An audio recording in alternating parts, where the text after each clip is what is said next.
ਵਾਹਿਗੁਰੂ ਜੀ ਕਾ ਖਾਲਸਾ ਵਾਹਿਗੁਰੂ ਜੀ ਕੀ ਫਤਿਹ। ਗੁਰੂ ਪਿਆਰੀ ਗੁਰੂ ਸਵਾਰੀ ਸਾਧ ਸੰਗਤ ਜੀ, ਆਪ ਬਹੁਤ ਵੱਡੀਆਂ ਭਾਗਾਂ ਵਾਲੇ ਹੋ ਜੋ ਹਰ ਰੋਜ਼ ਇਸ ਗੁਰਮਤਿ ਕਲਾਸ ਦੇ ਵਿੱਚ ਜੁੜ ਕੇ ਗੁਰਬਾਣੀ ਦਾ, ਗੁਰ ਇਤਿਹਾਸ ਦਾ, ਗੁਰਮਤਿ ਦਾ ਲਾਹਾ ਪ੍ਰਾਪਤ ਕਰਦੇ ਹੋ। ਸਤਿਗੁਰਾਂ ਦੀ ਦਇਆ ਸਦਕਾ ਆਪਾਂ ਇਸ 11:30 ਵਜੇ ਵਾਲੀ ਕਲਾਸ ਦੇ ਵਿੱਚ ਜੋ ਭਾਈ ਗੁਰਦਾਸ ਜੀ ਦੀ 11ਵੀਂ ਵਾਰ, ਜਿਸ ਦਾ ਟੀਕਾ ਭਾਈ ਮਨੀ ਸਿੰਘ ਜੀ ਨੇ ਕੀਤਾ ਹੈ, ਜਿਸ ਨੂੰ ਸਿੱਖਾਂ ਦੀ ਭਗਤ ਮਾਲਾ ਕਿਹਾ ਜਾਂਦਾ ਹੈ, ਉਹਦੇ ਬਾਰੇ ਆਪਾਂ ਵਿਚਾਰ ਜਿਹੜੀ ਹੈ ਉਹ ਸ਼ੁਰੂ ਕੀਤੀ ਸੀ। ਤੇ ਜਿਸ ਵਿਚਾਰ ਦੇ ਆਪਾਂ 14ਵੀਂ ਪੌੜੀ ਦੀ ਅੱਜ ਵਿਚਾਰ ਤੱਕ ਪਹੁੰਚ ਗਏ ਹਾਂ।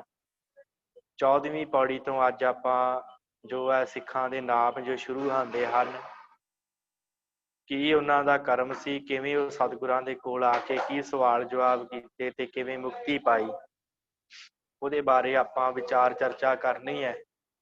ਸਭ ਤੋਂ ਪਹਿਲਾਂ ਮੈਂ ਆਪ ਜੀ ਦੇ ਸਾਹਮਣੇ ਜੋ ਭਾਈ ਗੁਰਦਾਸ ਜੀ ਦੀ ਇਹ 14ਵੀਂ ਪੌੜੀ ਹੈ 11ਵੀਂ ਵਾਰ ਦੀ, ਉਹ ਮੈਂ ਸ਼ੋਅ ਕਰ ਦੇਵਾਂ ਤਾਂ ਕਿ ਆਪਾਂ ਜਿਹੜਾ ਮੂਲ ਪਾਠ ਸਮਝ ਸਕੀਏ। ਉਪਰੰਤ ਆਪਾਂ ਜਿਹੜਾ ਹੈ ਇਹਨਾਂ ਸਿੱਖਾਂ ਬਾਰੇ ਗੱਲਬਾਤ ਕਰਨੀ ਆ। ਹਾਂਜੀ,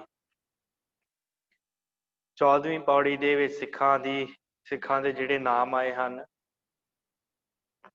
ਭਾਈ ਗੁਰਦਾਸ ਜੀ ਕਹਿੰਦੇ ਹਨ, ਭਗਤ ਜੋ ਭਗਤਾ ਉਹ ਹਰੀ, ਜਾਪੂ ਵੰਸੀ ਸੇਵ ਕਮਾਵੈ, ਸਿੰਘਾਂ ਉੱਪਲ ਜਾਣੀਐ, ਗੱਜਣ ਉੱਪਲ ਸਤਿਗੁਰ ਭਾਵੈ, ਮਲਸੀਹਾਂ ਵਿੱਚ ਆਖੀਐ, ਭਾਗੀਰਥ ਕਾਲੀ ਗੁਣ ਗਾਵੈ, ਜਿੱਤਾ ਰੰਧਾਵਾ ਭਲਾ ਹੈ, ਬੂੜਾ ਬੁੱਢਾ ਇੱਕ ਮਨ ਧਿਆਵੈ, ਫਿਰਨਾ ਖਹਿਰਾ ਜੋਧ ਸਿੱਖ, ਜੀਵਾਈ ਗੁਰਸੇਵ ਕਮਾਵੈ, ਗੁੱਜਰ ਜਾਤ ਲੋਹਾਰ ਹੈ, ਗੁਰਸਿੱਖੀ ਗੁਰਸਿੱਖ ਸੁਣਾਵੈ, ਨਾਈ ਢਿੰਗ ਵਖਾਣੀਐ, ਸਤਿਗੁਰ ਸੇਵ ਕੁਟੰਬ ਤਰਾਵੈ, ਗੁਰਮੁਖ ਸੁਖ ਫਲ ਅਲਖ ਲਖਾਵੈ।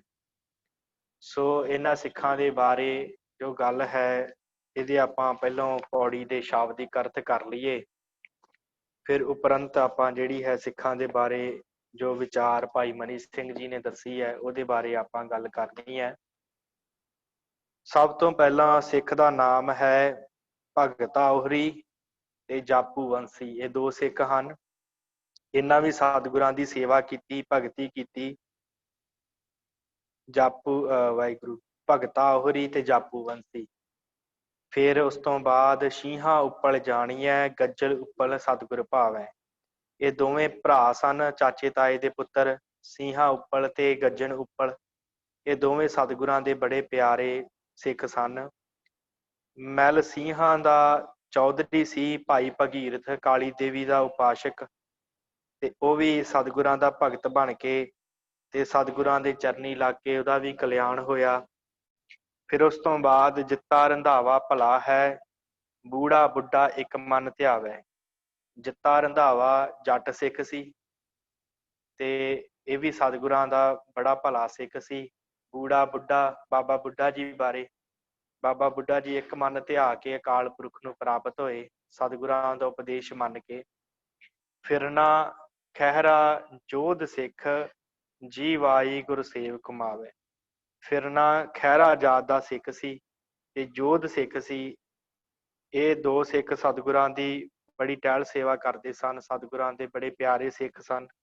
ਫਿਰ ਉਸ ਤੋਂ ਬਾਅਦ ਜੀਵਾਈ ਨਾਮੇ ਦਾ ਸਿੱਖ ਜਿਹੜਾ ਉਹ ਵੀ ਸਤਿਗੁਰਾਂ ਦੀ ਬੜੀ ਸੇਵਾ ਕਰਦਾ ਸੀ। ਇਹਨਾਂ ਤਿੰਨ ਇਸ ਪੰਕਤੀ ਸਿੱਖਾਂ ਦੇ ਨਾਮ ਹਨ। ਇੱਕ ਫਿਰਨਾ ਖਹਿਰਾ, ਦੂਸਰਾ ਜੋਧ ਤੇ ਤੀਸਰਾ ਜੀਵਾਈ। ਇਹ ਸਤਿਗੁਰਾਂ ਦੀ ਸੇਵ ਕਮਾ ਕੇ ਇਹਨਾਂ ਨੇ ਸਿੱਖੀ ਪ੍ਰਾਪਤ ਕੀਤੀ। ਫਿਰ ਗੁੱਜਰ ਜਾਤ ਲੋਹਾਰ ਹੈ, ਗੁਰਸਿੱਖੀ ਗੁਰਸਿੱਖ ਕਮਾਵੇ। ਗੁੱਜਰ ਨਾਮ ਦਾ ਸਿੱਖ ਜਿਹੜਾ ਇਹ ਗੁਰੂ ਅੰਗਦ ਸਾਹਿਬ ਦਾ ਸਿੱਖ ਹੋਇਆ ਤੇ ਇਹਨੇ ਲੋਹਾਰ ਜਾਤੀ ਨਾਲ ਸੰਬੰਧ ਸੀ। ਇਹ ਵੀ ਸਤਿਗੁਰਾਂ ਦਾ ਉਪਦੇਸ਼ ਸੁਣ ਕਰਕੇ ਮੁਕਤ ਹੋਇਆ। ਫਿਰ ਨਾਈ ਢਿੰਗ ਵਖਾਣੀਐ ਸਤਿਗੁਰ ਸੇਵ ਕੁਟੰਬ ਤਰਾਵੈ। ਫਿਰ ਨਾਈ ਸਿੱਖ ਹੋਇਆ ਧਿੰਗ ਨਾਮ ਦਾ। ਇਹਨੇ ਵੀ ਸਤਿਗੁਰਾਂ ਦੀ ਸੇਵ ਕਮਾ ਕੇ ਆਪਣੇ ਪਰਿਵਾਰ ਸਮੇਤ ਆਪਣਾ ਪਾਰ ਉਤਾਰਾ ਕਰਾਇਆ। ਗੁਰਮੁਖ ਸੁਖ ਫਲ ਅਲਖ ਲਖਾਵੈ। ਸੋ ਇਸ ਤਰ੍ਹਾਂ ਜਿਹੜਾ ਹੈ ਗੁਰਮੁਖ ਆਤਮ ਫਲ ਨੂੰ ਨਿਰੰਕਾਰ ਨੂੰ ਆਪਣੇ ਅੰਦਰ ਲੱਖ ਕੇ ਤੇ ਹੋਰਨਾਂ ਨੂੰ ਵੀ ਦੱਸਦੇ ਆ, ਹੋਰਨਾਂ ਵੀ ਲਿਖਾਉਂਦੇ ਆ, ਆਪ ਵੀ ਤ੍ਰਿਪਤੀ ਪ੍ਰਾਪਤ ਕਰਦੇ ਆ ਤੇ ਦੂਸਰਿਆਂ ਦਾ ਵੀ ਭਲਾ ਕਰਦੇ। ਸੋ ਜਿਹੜਾ ਆਪਾਂ ਪੰਕਤੀ ਹੈ, ਫਿਰਨਾ ਖਹਿਰਾ ਜੋਧ ਸਿੱਖ ਜੀਵ ਆਈ ਗੁਰ ਸੇਵ ਕਮਾਵੇ। ਇਹ ਜਿੱਥੋਂ ਤੱਕ ਹੈ ਨਾ ਜੋਧ ਸਿੱਖ, ਇੱਥੋਂ ਤੱਕ ਪਹਿਲੀ ਪਾਤਸ਼ਾਹੀ ਦੇ ਸਿੱਖ ਹਨ। ਇੱਥੋਂ ਤੱਕ ਪਹਿਲੀ ਪਾਤਸ਼ਾਹੀ ਦੇ ਸਿੱਖ ਹਨ। ਉਸ ਤੋਂ ਅੱਗੇ ਜਿਹੜਾ ਜੀਵਾਈ, ਗੁੱਜਰ ਤੇ ਧਿੰਗ, ਇਹ ਤਿੰਨ ਸਿੱਖ ਜਿਹੜੇ ਆ ਇਹ ਦੂਸਰੀ ਪਾਤਸ਼ਾਹੀ ਦੇ ਹਨ। ਜੀਵਾਈ ਤੇ ਗੁੱਜਰ ਜਾਤ ਦਾ ਲੁਹਾਰ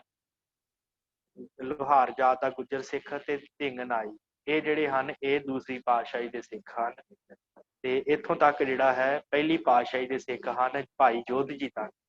ਸੋ ਆਪਾਂ ਇਹ ਜਿਹੜਾ ਹੈ ਇਹਦੇ ਸ਼ਾਬਦਿਕ ਅਰਥ ਜਿਵੇਂ ਭਾਈ ਸਾਹਿਬ ਨੇ ਦੱਸੇ ਹਨ ਉਹ ਆਪਾਂ ਕੀਤੇ ਆ। ਹੁਣ ਆਪਾਂ ਕੱਲੇ ਕੱਲੇ ਸਿੱਖ ਦੇ ਬਾਰੇ ਕੀ ਉਹਨਾਂ ਸਤਿਗੁਰਾਂ ਦੇ ਹਜ਼ੂਰ ਆ ਕੇ ਬੇਨਤੀ ਕੀਤੀ ਹੈ ਉਹ ਆਪਾਂ ਵਿਚਾਰਨ ਦੀ ਕੋਸ਼ਿਸ਼ ਕਰਦੇ ਹਾਂ। ਸਭ ਤੋਂ ਪਹਿਲਾਂ ਸੀ ਸਿੱਖ ਭਗਤਾ ਉਹਰੀ ਤੇ ਜਾਪੂ ਬੰਸੀ। ਇਹ ਦੋਵੇਂ ਸਿੱਖ ਖੱਤਰੀ ਸਨ। ਇਹ ਸਤਿਗੁਰਾਂ ਦੇ ਕੋਲ ਆਏ, ਆ ਕੇ ਦਰਸ਼ਨ ਕੀਤੇ ਤੇ ਬੜੇ ਪ੍ਰਸੰਨ ਹੋਏ ਦੋਵੇਂ ਜਾਣੇ। ਤੇ ਇਹਨਾਂ ਆ ਕੇ ਅਰਦਾਸ ਕੀਤੀ ਹੈ ਸਤਿਗੁਰਾਂ ਦੇ ਕੋਲ ਕਿ ਸਤਿਗੁਰੂ ਕਿਰਪਾ ਕਰੋ, ਸਾਨੂੰ ਇਹ ਦੱਸੋ ਵੀ ਅਸੀਂ ਤੇ ਜਿਹੜੇ ਪੜ੍ਹੇ ਲਿਖੇ ਹੁੰਦੇ ਆ ਉਹ ਤੇ ਆਪਣੀ ਗਤੀ ਕਰਵਾ ਲੈਣਗੇ, ਉਹ ਤੇ ਮੁਕਤ ਹੋ ਜਾਣਗੇ, ਪਰ ਅਸੀਂ ਜ਼ਿਆਦਾ ਪੜ੍ਹੇ ਲਿਖੇ ਨਹੀਂ, ਸਾਡੇ ਕੋਲ ਕਿਸੇ ਤਰ੍ਹਾਂ ਦੀ ਕੋਈ ਵਿਦਿਆ ਨਹੀਂ ਆ, ਨਾ ਅਸੀਂ ਕੋਈ ਵਿਦਿਆ ਪ੍ਰਾਪਤ ਕੀਤੀ ਆ ਤੇ ਨਾ ਹੀ ਸਾਡੇ ਕੋਲ ਕੋਈ ਖਾਸ ਤਰ੍ਹਾਂ ਦੀ ਕੋਈ ਵੀ ਸਿੱਖਿਆ ਸਾਡੇ ਕੋਲ ਹੈਗੀ ਆ ਤੇ ਜਿਹਦੇ ਨਾਲ ਸਾਡਾ ਉਧਾਰ ਹੋਵੇ। ਕੋਈ ਸਾਨੂੰ ਰਸਤਾ ਦੱਸੋ, ਨਾ ਸਾਡੇ ਕੋਲ ਗਿਆਨ ਹੈ ਨਾ ਧਿਆਨ ਹੈ, ਤੇ ਕਿਰਪਾ ਕਰਕੇ ਸਾਨੂੰ ਰਸਤਾ ਦੱਸੋ ਕਿ ਅਸੀਂ ਵੀ ਜਿਹੜਾ ਹੈ ਨਾ ਜੀਵਨ ਦੇ ਵਿੱਚ ਜਿਹੜਾ ਭਗਤੀ ਨੂੰ ਕਮਾ ਸਕੀਏ, ਮੁਕਤ ਹੋ ਸਕੀਏ।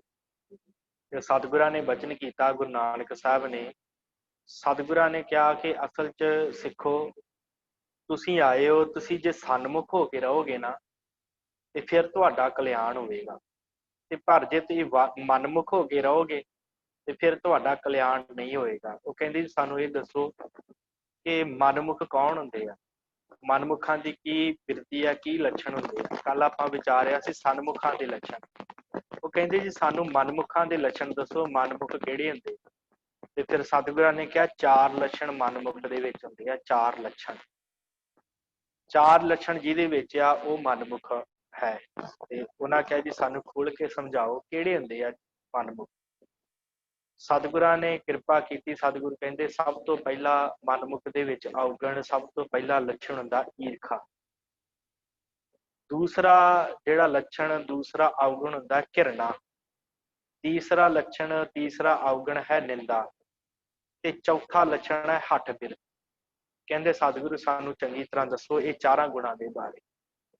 ਸਤਿਗੁਰਾਂ ਨੇ ਕਿਰਪਾ ਕੀਤੀ। ਸਤਿਗੁਰ ਕਹਿੰਦੇ ਜਿਹੜੀ ਈਰਖਾ ਹੈ ਨਾ ਸਭ ਤੋਂ ਪਹਿਲਾ ਗੁਣ, ਇਹ ਉਸ ਮਨੁੱਖ ਨੂੰ, ਮਨਮੁਖ ਜਿਹੜਾ ਹੁੰਦਾ ਹੈ ਉਹਨੂੰ ਲੱਗਦਾ ਹੈ ਕਿ ਈਰਖਾ ਉਹ ਹਰ ਕਿਸੇ ਨਾਲ ਬੜੀ ਕਰਦਾ ਹੈ। ਕਹਿੰਦਾ ਕਿ ਸਾਰਾ ਕੁਝ, ਸਾਰਾ ਕਾਰਜ ਜਿਹੜਾ ਮੈਂ ਹੀ ਕਰਾਂ, ਕੋਈ ਲਾਗੇ ਨਾ ਲੱਗੇ, ਮੇਰੇ ਥਾਂ ਹੀ ਹੋਵੇ। ਜੇ ਕਿਸੇ ਨੇ ਕੋਈ ਕੰਮ ਕਰਨਾ ਹੈ ਨਾ ਮੇਰਾ ਨਾਮ ਵਰਤ ਕੇ ਕਰੇ। ਇਸ ਤਰ੍ਹਾਂ ਦੀ ਈਰਖਾ ਮਨ ਧਾਰਨ ਰੱਖਦੇ ਕਿ ਜਿਹੜਾ ਵੀ ਪਦਾਰਥ ਆਵੇ ਮੈਨੂੰ ਪੁੱਛ ਕੇ ਆਵੇ, ਹੋਰ ਤੇ ਕੋਈ ਨਾ ਕਿਸੇ ਪਾਸੇ ਵੀ ਕੋਈ ਜਿਹੜਾ ਆ ਉਹ ਪਦਾਰਥ ਨਾ ਲੈ ਕੇ ਆਵੇ। ਕਿਸੇ ਨੇ ਕੋਈ ਚੀਜ਼ ਲੈਣੀ ਹੈ ਮੈਨੂੰ ਪੁੱਛ ਕੇ ਲਵੇ। ਇਹ ਲੱਛਣ ਹੁੰਦਾ ਸਭ ਤੋਂ ਪਹਿਲਾਂ ਈਰਖਾ ਦਾ। ਦੂਸਰਿਆਂ ਨਾਲ ਈਰਖਾ ਕਰਦੇ, ਜੇ ਕੋਈ ਚੰਗਾ ਆ ਜੇ ਬੰਦਾ ਉਹਦੇ ਨਾਲ ਈਰਖਾ ਕਰਨੀ, ਜੇ ਆਪਣੇ ਤੋਂ ਉੱਚਾ ਆ ਜੇ ਤੇ ਇਹ ਤਾਂ ਬਹੁਤ ਮਾੜਾ ਹੈ, ਉਹਦੀ ਈਰਖਾ ਕਰਨੀ ਉਹਦੇ ਨਾਲ। ਇਹ ਸਭ ਤੋਂ ਪਹਿਲਾ ਜਿਹੜਾ ਮਨਮੁਖ ਦਾ ਲੱਛਣ ਹੈ। ਫਿਰ ਸਤਿਗੁਰੂ ਕਹਿੰਦੇ ਦੂਸਰਾ ਲੱਛਣ ਦੱਸੋ ਕਿਹੜਾ ਹੈ। ਸਤਿਗੁਰਾਂ ਨੂੰ ਜਦੋਂ ਦੂਸਰਾ ਲੱਛਣ ਇਹਨਾਂ ਪੁੱਛਿਆ ਭਗਤਾ ਉਹਰੀ ਤੇ ਜਾਪੂ ਬੰਸੀ ਨੇ ਕਿ ਮਨਮੁਖ ਦਾ ਦੂਸਰਾ ਜਿਹੜਾ ਆ ਉਹ ਕੀ ਲੱਛਣ ਹੁੰਦਾ ਹੈ, ਦੂਸਰਾ ਔਗਣ ਕੀ ਹੁੰਦਾ ਮਨਮੁਖ ਦੇ ਵਿੱਚ। ਤੇ ਸਤਿਗੁਰੂ ਗੁਰੂ ਨਾਨਕ ਸਾਹਿਬ ਨੇ ਬਖਸ਼ਿਸ਼ ਕੀਤੀ। ਸਤਿਗੁਰੂ ਕਹਿੰਦੇ ਦੂਸਰਾ ਉਹ ਘਿਰਣਾ ਬੜੀ ਕਰਦੇ ਆ ਕਿਸੇ ਨਾਲ। ਕਹਿੰਦੇ ਜੀ ਘਿਰਣਾ ਮਤਲਬ ਕਿਸ ਤਰ੍ਹਾਂ। ਕਹਿੰਦੇ ਕਿ ਜਦੋਂ ਕੋਈ ਉਹਨਾਂ ਤੋਂ ਕੋਈ ਛੋਟੀ ਬੁੱਧੀ ਵਾਲਾ ਜਿਹਦੇ ਕੋਲ ਘੱਟ ਗਿਆਨ ਹੋਵੇ थोड़ी बुद्धि होवे, थोड़ा धन होवे, धन पदार्थ थोड़ा होवे, विद्या करके घाट होवे ते ਉਹਦਾ मजाक उड़ाउंदे, ਉਹਦੇ ਨਾਲ घिरना करते। जे कोई गरीब वेख लिया ਉਹਦੇ ਨਾਲ घिरना करते आ, ਤੇ ਜੇ ਕੋਈ ਬੁੱਧੀ ਕਰਕੇ ਨੀਵਾਂ ਹੈ ਉਹਦੇ ਨਾਲ ਘਿਰਨਾ ਕਰਦੇ ਆ, ਤੇ ਜੇ ਕੋਈ ਗਿਆਨ ਕਰਕੇ ਨੀਵਾਂ ਉਹਦੇ ਨਾਲ ਘਿਰਨਾ ਕਰਦੇ ਆ। ਇਸ ਤਰ੍ਹਾਂ ਕਰਕੇ ਦੂਸਰਾ ਲੱਛਣ ਜਿਹੜਾ ਮਨਮੁਖ ਦਾ ਉਹ ਘਿਰਨਾ ਹੈ। ਉਹ ਹਰ ਕਿਸੇ ਨਾਲ ਘਿਰਨਾ ਕਰਦਾ ਹੈ ਜਿਹੜਾ ਛੋਟਾ ਹੁੰਦਾ ਉਹਦੇ ਨਾਲ। ਫਿਰ ਸਤਿਗੁਰੂ ਚੌਥਾ ਲੱਛਣ ਤੀਸਰਾ ਸਤਿਗੁਰਾਂ ਨੇ ਬਖਸ਼ਿਸ਼ ਕੀਤੀ, ਕਹਿੰਦੇ ਕਿ ਜਿਹੜਾ ਤੀਸਰਾ ਲੱਛਣ ਹੈ ਉਹ ਨਿੰਦਾ ਹੈ। ਜਿਹੜੇ ਉਹ ਮਨੁੱਖ ਹੁੰਦੇ ਆ ਨਾ ਉਹ ਨਿੰਦਾ ਕਰਦੇ ਆ। ਕਿਹਦੀ ਨਿੰਦਾ ਕਰਦੇ ਆ? ਜੇ ਕੋਈ ਉਹਨਾਂ ਤੋਂ ਉੱਚੀ ਬੁੱਧੀ ਵਾਲਾ, ਜੇ ਕਿਸੇ ਦੇ ਕੋਲ ਗਿਆਨ ਜ਼ਿਆਦਾ ਹੈ, ਜੇ ਕਿਸੇ ਕੋਲ ਉਪਦੇਸ਼ ਜ਼ਿਆਦਾ ਹੈ, ਜੇ ਕਿਸੇ ਕੋਲ ਧਨ ਪਦਾਰਥ ਜ਼ਿਆਦਾ ਹੈ ਨਾ, ਉਹਦੇ ਵੱਲ ਵੇਖ ਕੇ ਉਹਦੀ ਨਿੰਦਾ ਕਰਦੇ ਆ ਕਿ ਇਹਨੂੰ ਤੇ ਕੀ ਪਤਾ ਸੀ, ਇਹ ਤਾਂ ਸਾਰਾ ਕੁਝ ਮੈਨੂੰ ਪਤਾ ਹੈ, ਜਿਹੜੀਆਂ ਗੱਲਾਂ ਇਹ ਕਰਦਾ ਇਹਦਾ ਮੈਨੂੰ ਤੇ ਬੜੇ ਚਿਰ ਦੀਆਂ ਪਤਾ। ਇਸ ਤਰ੍ਹਾਂ ਉਹ ਨਿੰਦਿਆ ਕਰਦੇ ਦੂਸਰੇ। ਜੇ ਕੋਈ ਉਹਨਾਂ ਤੋਂ ਉੱਚਾ ਆ ਜਾਏ, ਨੀਵੇਂ ਨਾਲ ਘਿਰਨਾ ਕਰਦੇ ਆ ਤੇ ਉੱਚੇ ਦੀ ਨਿੰਦਿਆ ਕਰਦੇ ਜੇ ਕੋਈ ਆਪਣੇ ਤੋਂ ਉੱਚਾ ਹੋਵੇ। ਫਿਰ ਸਤਿਗੁਰੂ ਚੌਥਾ ਲੱਛਣ ਮਨਮੁਖ ਦਾ ਕੀ ਹੈ? ਤੇ ਸਤਿਗੁਰਾਂ ਨੇ ਬਖਸ਼ਿਸ਼ ਕੀਤੀ, ਗੁਰੂ ਨਾਨਕ ਸਾਹਿਬ ਨੇ ਕਹਿੰਦੇ ਚੌਥਾ ਜਿਹੜਾ ਹੈ ਨਾ ਮਨਮੁਖ ਦਾ ਲੱਛਣ ਉਹ ਹੱਠ ਬਿਰਤੀ। ਹੱਠ ਬਿਰਤੀ ਧੱਕੇ ਦੇ ਨਾਲ ਆਪਣੀ ਗੱਲ ਮਨਾਉਂਦੇ ਆ, ਧੱਕੇ ਦੇ ਨਾਲ। ਜੇ ਕੋਈ ਨਹੀਂ ਕਰਨਾ ਚਾਹੁੰਦਾ ਉਹਨੂੰ ਧੱਕੇ ਨਾਲ ਉਪਦੇਸ਼ ਦਿੰਦੇ ਆ ਕਿ ਜੇ ਤੂੰ ਮੇਰੀ ਗੱਲ ਨਾ ਮੰਨੀ ਤੇ ਫਿਰ ਤੈਨੂੰ ਦੇਖ ਲਵਾਂਗੇ। ਇਸ ਤਰ੍ਹਾਂ ਮਨਮੁਖ ਜਿਹੜੇ ਹੁੰਦੇ ਆ ਉਹ ਧੱਕਾ ਕਰਦੇ ਆ ਦੂਸਰਿਆਂ ਦੇ ਨਾਲ, ਮਾੜੇ ਨਾਲ ਜਿਹੜਾ ਹੁੰਦਾ ਧੱਕਾ ਕਰਦੇ ਆ। ਹੱਠ ਬਿਰਤੀ ਹੁੰਦੀ ਉਹਨਾਂ ਦੇ ਵਿੱਚ। ਇਹ ਚੌਥਾ ਲੱਛਣ ਹੈ ਉਹਨਾਂ ਦਾ। ਜਿਹੜੇ ਸਿੱਖ ਹਨ ਭਾਈ ਭਗਤਾ ਹੋਰੀ ਤੇ ਜਾਪੂ ਬੰਸੀ, ਇਹਨਾਂ ਨੇ ਦੋਵਾਂ ਨੇ ਆ ਕੇ ਸਤਿਗੁਰਾਂ ਨੂੰ ਜਦੋਂ ਉਪਦੇਸ਼ ਸੁਣਿਆ ਸਤਿਗੁਰਾਂ ਦੇ ਕੋਲ, ਤੇ ਇਹਨਾਂ ਨੇ ਫਿਰ ਜਦੋਂ ਇਹ ਚਾਰ ਗੱਲਾਂ ਸਤਿਗੁਰਾਂ ਨੇ ਇਹਨਾਂ ਦੱਸੀਆਂ, ਫਿਰ ਇਹ ਸਤਿਗੁਰਾਂ ਦੇ ਸਿੱਖ ਹੋਏ। ਫਿਰ ਸਤਿਗੁਰਾਂ ਨੇ ਕਿਹਾ ਵੀ ਚਲੋ ਠੀਕ ਹੈ ਭਾਈ, ਇਹ ਚੀਜ਼ਾਂ ਤੁਸੀਂ ਆਪਣੇ ਜੀਵਨ ਚੋਂ ਕੱਢ ਦਿਓ। ਹੱਠ ਕਰਨਾ ਛੱਡ ਦਿਓ, ਨਿੰਦਾ ਕਰਨੀ ਛੱਡ ਦਿਓ, ਈਰਖਾ ਕਰਨੀ ਛੱਡ ਦਿਓ, ਘਿਰਨਾ ਛੱਡ ਦਿਓ, ਫਿਰ ਤੁਸੀਂ ਸਨਮੁਖ ਹੋ ਜਾਓਗੇ। ਤੇ ਜਦੋਂ ਤੁਸੀਂ ਸਨਮੁਖ ਹੋ ਗਏ ਤੇ ਫਿਰ ਤੁਸੀਂ ਸਾਡੇ ਸਿੱਖ ਹੋ। ਫਿਰ ਤੁਸੀਂ ਆਏ ਗਏ ਦੀ ਟਹਿਲ ਕਰੋਗੇ, ਸੇਵਾ ਕਰੋਗੇ, ਸਾਰਿਆਂ ਨੂੰ ਇੱਕ ਬਰਾਬਰ ਮੰਨੋਗੇ, ਤੇ ਆਪਣੇ ਅੰਦਰੋਂ ਹੰਕਾਰ ਦਾ ਤੁਹਾਡੇ ਆਪੇ ਤਿਆਗ ਹੋ ਜਾਣਾ, ਤੇ ਤੁਹਾਡਾ ਫਿਰ ਕਲਿਆਣ ਹੋਵੇਗਾ। ਫਿਰ ਇਸ ਤਰ੍ਹਾਂ ਇਹਨਾਂ ਦੋਵਾਂ ਸਿੱਖਾਂ ਦਾ ਜਿਹੜਾ ਹੈ ਉਹ ਕਲਿਆਣ ਹੋਇਆ। ਸੋ ਉਸ ਤੋਂ ਬਾਅਦ ਅੱਗੇ ਦੋ ਸਿੱਖਾਂ ਦੇ ਨਾਮ ਹੈ। ਪਹਿਲਾ ਹੈ ਸਿੰਘਾਂ ਉੱਪਲ ਤੇ ਦੂਸਰਾ ਹੈ ਗੱਜਣ ਉੱਪਲ। ਇਹ ਦੋਵੇਂ ਚਾਚੇ ਤਾਏ ਦੇ ਭਰਾ ਸਨ। ਇਹ ਸਤਿਗੁਰਾਂ ਦੇ ਹਜ਼ੂਰ ਆਏ ਗੁਰੂ ਨਾਨਕ ਸਾਹਿਬ ਜੀ ਦੇ। ਸਤਿਗੁਰਾਂ ਕੋਲ ਆਣ ਕੇ ਇਹਨਾਂ ਬੇਨਤੀ ਕੀਤੀ ਹੈ ਕਿ ਸਤਿਗੁਰੂ ਸਾਡਾ ਜਨਮ ਮਰਨ ਕੱਟ ਦਿਓ, ਤੇ ਸਾਨੂੰ ਚਾਰ ਪਦਾਰਥ ਜਿਹੜੇ ਉਹ ਪ੍ਰਾਪਤ ਹੋ ਜਾਣ, ਧਰਮ ਅਰਥ ਕਾਮ ਮੋਕਸ਼, ਇਹ ਸਾਨੂੰ ਪ੍ਰਾਪਤ ਹੋ ਜਾਣ ਤੇ ਸਾਡਾ ਜਨਮ ਮਰਨ ਕੱਟਿਆ ਜਾਵੇ। ਤੇ ਬਾਬਾ ਗੁਰੂ ਨਾਨਕ ਸਾਹਿਬ ਸੱਚੇ ਪਾਤਸ਼ਾਹ ਬੋਲੇ ਆ, ਕਹਿੰਦੇ ਭਾਈ ਵਾਹਿਗੁਰੂ ਦਾ ਨਾਮ ਜਪੋ, ਤੁਹਾਨੂੰ ਮੁਕਤੀ ਵੀ ਪ੍ਰਾਪਤ ਹੋਊਗੀ ਤੇ ਤੁਹਾਨੂੰ ਚਾਰ ਪਦਾਰਥ ਵੀ ਪ੍ਰਾਪਤ ਹੋਣਗੇ। ਕਹਿੰਦੇ ਸਤਿਗੁਰੂ ਵਾਹਿਗੁਰੂ ਦੀ ਅਰਥ ਦੱਸੋ ਸਾਨੂੰ, ਵਾਹਿਗੁਰੂ ਦੀ ਅਰਥ ਕੀ ਹੈ? ਇੱਕ ਨੇ ਪ੍ਰਸ਼ਨ ਕਰ ਦਿੱਤਾ ਭਾਈ ਸਿੰਘਾਂ ਉੱਪਲ ਨੇ ਤੇ ਗੱਜਣ ਉੱਪਲ ਨੇ ਕਿ ਸਤਿਗੁਰੂ ਸਾਨੂੰ ਵਾਹਿਗੁਰੂ ਦੀ ਅਰਥ ਦੱਸੋ। ਤੇ ਸਤਿਗੁਰਾਂ ਨੇ ਕਿਹਾ ਭਾਈ ਵਾਹਿਗੁਰੂ ਦੇ ਜਿਹੜੇ ਅਰਥ ਹਨ, ਵਾਹੇ ਦਾ ਅਰਥ ਹੈ ਅਚਰਜਤਾ, ਉਸ ਅਕਾਲ ਪੁਰਖ ਨੂੰ ਅਚਰਜੇ ਕਰਕੇ ਜਾਵਣਾ, ਸਾਰੇ ਪਦਾਰਥਾਂ ਨੂੰ ਬਣਾਉਣ ਵਾਲਾ ਜਿਹੜਾ ਹੈ, ਸਾਰੇ ਪਦਾਰਥਾਂ ਨੂੰ ਜਾਣ ਕੇ ਉਹਦੀ ਅਚਰਜਤਾ ਦੇ ਵਿੱਚ ਆ ਜਾਣਾ, ਉਹਨੂੰ ਕਹਿੰਦੇ ਆ ਵਾਹੇ। ਫਿਰ ਸਤਿਗੁਰੂ ਗੁਰੂ ਦੇ ਅਰਥ ਕੀ ਆ? ਸਤਿਗੁਰੂ ਕਹਿੰਦੇ ਗੋ ਦਾ ਨਾਮ ਅੰਧਕਾਰ ਹੈ ਤੇ ਰੂ ਤੋਂ ਭਾਵ ਹੈ ਪ੍ਰਕਾਸ਼। ਐਸੀ ਅਚਰਜ ਖੇਡ, ਐਸਾ ਅਚਰਜ ਉਹ ਅਕਾਲ ਪੁਰਖ ਪਰਮਾਤਮਾ ਜਿਹੜਾ ਮਨੁੱਖ ਨੂੰ ਅੰਧਕਾਰ ਦੇ ਵਿੱਚੋਂ ਕੱਢ ਕੇ ਗਿਆਨ ਵੱਲ ਲੈ ਜਾਵੇ, ਪ੍ਰਕਾਸ਼ ਵੱਲ ਲੈ ਜਾਵੇ, ਉਹਨੂੰ ਵਾਹਿਗੁਰੂ ਕਹਿੰਦੇ ਆ। ਉਹਨੂੰ ਅਕਾਲ ਪੁਰਖ ਦਾ ਨਾਮ ਵਾਹਿਗੁਰੂ ਅਸੀਂ ਤਾਂ ਕਹਿੰਦੇ ਆ। ਸਤਿਗੁਰਾਂ ਨੇ ਕਿਹਾ ਕਿ ਉਹਦਾ ਨਾਮ ਜਪੋ ਵਾਹਿਗੁਰੂ ਕਹਿ ਕੇ, ਜਿਹੜਾ ਤੁਹਾਨੂੰ ਅੰਧਕਾਰ ਤੋਂ ਰੋਸ਼ਨੀ ਵੱਲ, ਚਾਨਣ ਵੱਲ ਲੈ ਕੇ ਜਾਵੇ। ਅੰਧਕਾਰ ਕੀ ਹੈ? ਅਗਿਆਨ, ਜਿਹਦੇ ਵਿੱਚ ਮਨੁੱਖ ਫਸਿਆ ਰਹਿੰਦਾ, ਕਰਮ ਕਾਂਡ, ਪੰਜ ਵਿਕਾਰ, ਇਹ ਸਾਰੇ ਅੰਧਕਾਰ ਦਾ ਰੂਪ ਹਨ। ਸੰਸਾਰ ਦੀ ਜਿੰਨੀ ਮਾਇਆ ਹੈ ਅੰਧਕਾਰ ਹੈ। ਤੇ ਫਿਰ ਰੋਜ਼ ਚਾਨਣ ਪ੍ਰਕਾਸ਼ ਕੀ ਹੈ? ਗੁਰੂ ਦੀ ਬਾਣੀ, ਗੁਰੂ ਦਾ ਗਿਆਨ ਜੋ ਸਤਿਗੁਰਾਂ ਨੇ ਬਖਸ਼ਿਸ਼ ਕੀਤਾ। ਤੇ ਸਤਿਗੁਰੂ ਕਹਿੰਦੇ ਜਿਹੜਾ ਇਸ ਅੰਧਕਾਰ ਚੋਂ ਨਿਕਲਣਾ ਚਾਹੁੰਦਾ ਹੈ, ਵਾਹਿਗੁਰੂ ਜਪੇਗਾ, ਉਹਦੇ ਸਾਰੇ ਦੁੱਖ ਨਾਸ਼ ਹੋਣਗੇ ਤੇ ਉਹਨੂੰ ਪ੍ਰਕਾਸ਼ ਹੋ ਜਾਵੇਗਾ, ਉਹਨੂੰ ਗਿਆਨ ਪ੍ਰਾਪਤ ਹੋ ਜਾਏਗਾ। ਸਤਿਗੁਰੂ ਫਿਰ ਸਾਨੂੰ ਚਾਰ ਪਦਾਰਥ ਜਿਹੜੇ ਆ ਉਹ ਵੀ ਮਿਲ ਜਾਣਗੇ। ਸਤਿਗੁਰੂ ਕਹਿੰਦੇ ਉਹ ਵੀ ਸਾਰੇ ਤੁਹਾਨੂੰ ਮਿਲ ਜਾਣਗੇ। ਸਤਿਗੁਰੂ ਕਹਿੰਦੇ ਕਿੱਦਾਂ ਮਿਲਣਗੇ? ਤੇ ਸਤਿਗੁਰੂ ਕਹਿੰਦੇ ਤੁਸੀਂ ਵਾਹਿਗੁਰੂ ਜਪਣਾ ਹੈ ਤੇ ਨਾਲ ਸੰਗਤ ਵਿੱਚ ਆਉਣਾ, ਤੁਰ ਕੇ ਚੱਲ ਕੇ ਸੰਗਤ ਵਿੱਚ ਆਉਣਾ, ਤੇ ਸੰਗਤ ਵਿੱਚ ਆਉਣ ਦਾ ਫਲ ਜਿਹੜਾ ਸਤਿਗੁਰਾਂ ਨੇ ਕਿਹਾ ਅਸੁਮੇਧ ਜਗ ਕਰਨ ਜਿੰਨਾ ਫਲ ਹੈ। ਅਸੁਮੇਧ ਜਗ ਹੁੰਦਾ ਹੈ ਸਾਧ ਸੰਗਤ, ਘੋੜੇ ਜਿਹੜੇ ਆ ਨਾ ਵੱਢ ਕੇ ਉਹਦਾ ਜਗ ਕੀਤਾ ਜਾਂਦਾ ਸੀ। ਅਸੁਮੇਧ ਜਗ ਇਹ ਸਭ ਤੋਂ ਵੱਡਾ ਜਗ ਮੰਨਿਆ ਗਿਆ ਆ ਜਿਹੜਾ ਹੈ ਇੱਥੇ ਇਸ ਧਰਤੀ ਦੇ ਉੱਤੇ, ਜਿਹੜਾ ਹਿੰਦੂ ਧਰਮ ਦੇ ਵਿੱਚ ਸਭ ਤੋਂ ਵੱਡਾ ਜਗ ਅਸੁਮੇਧ ਜਗ ਮੰਨਿਆ ਗਿਆ।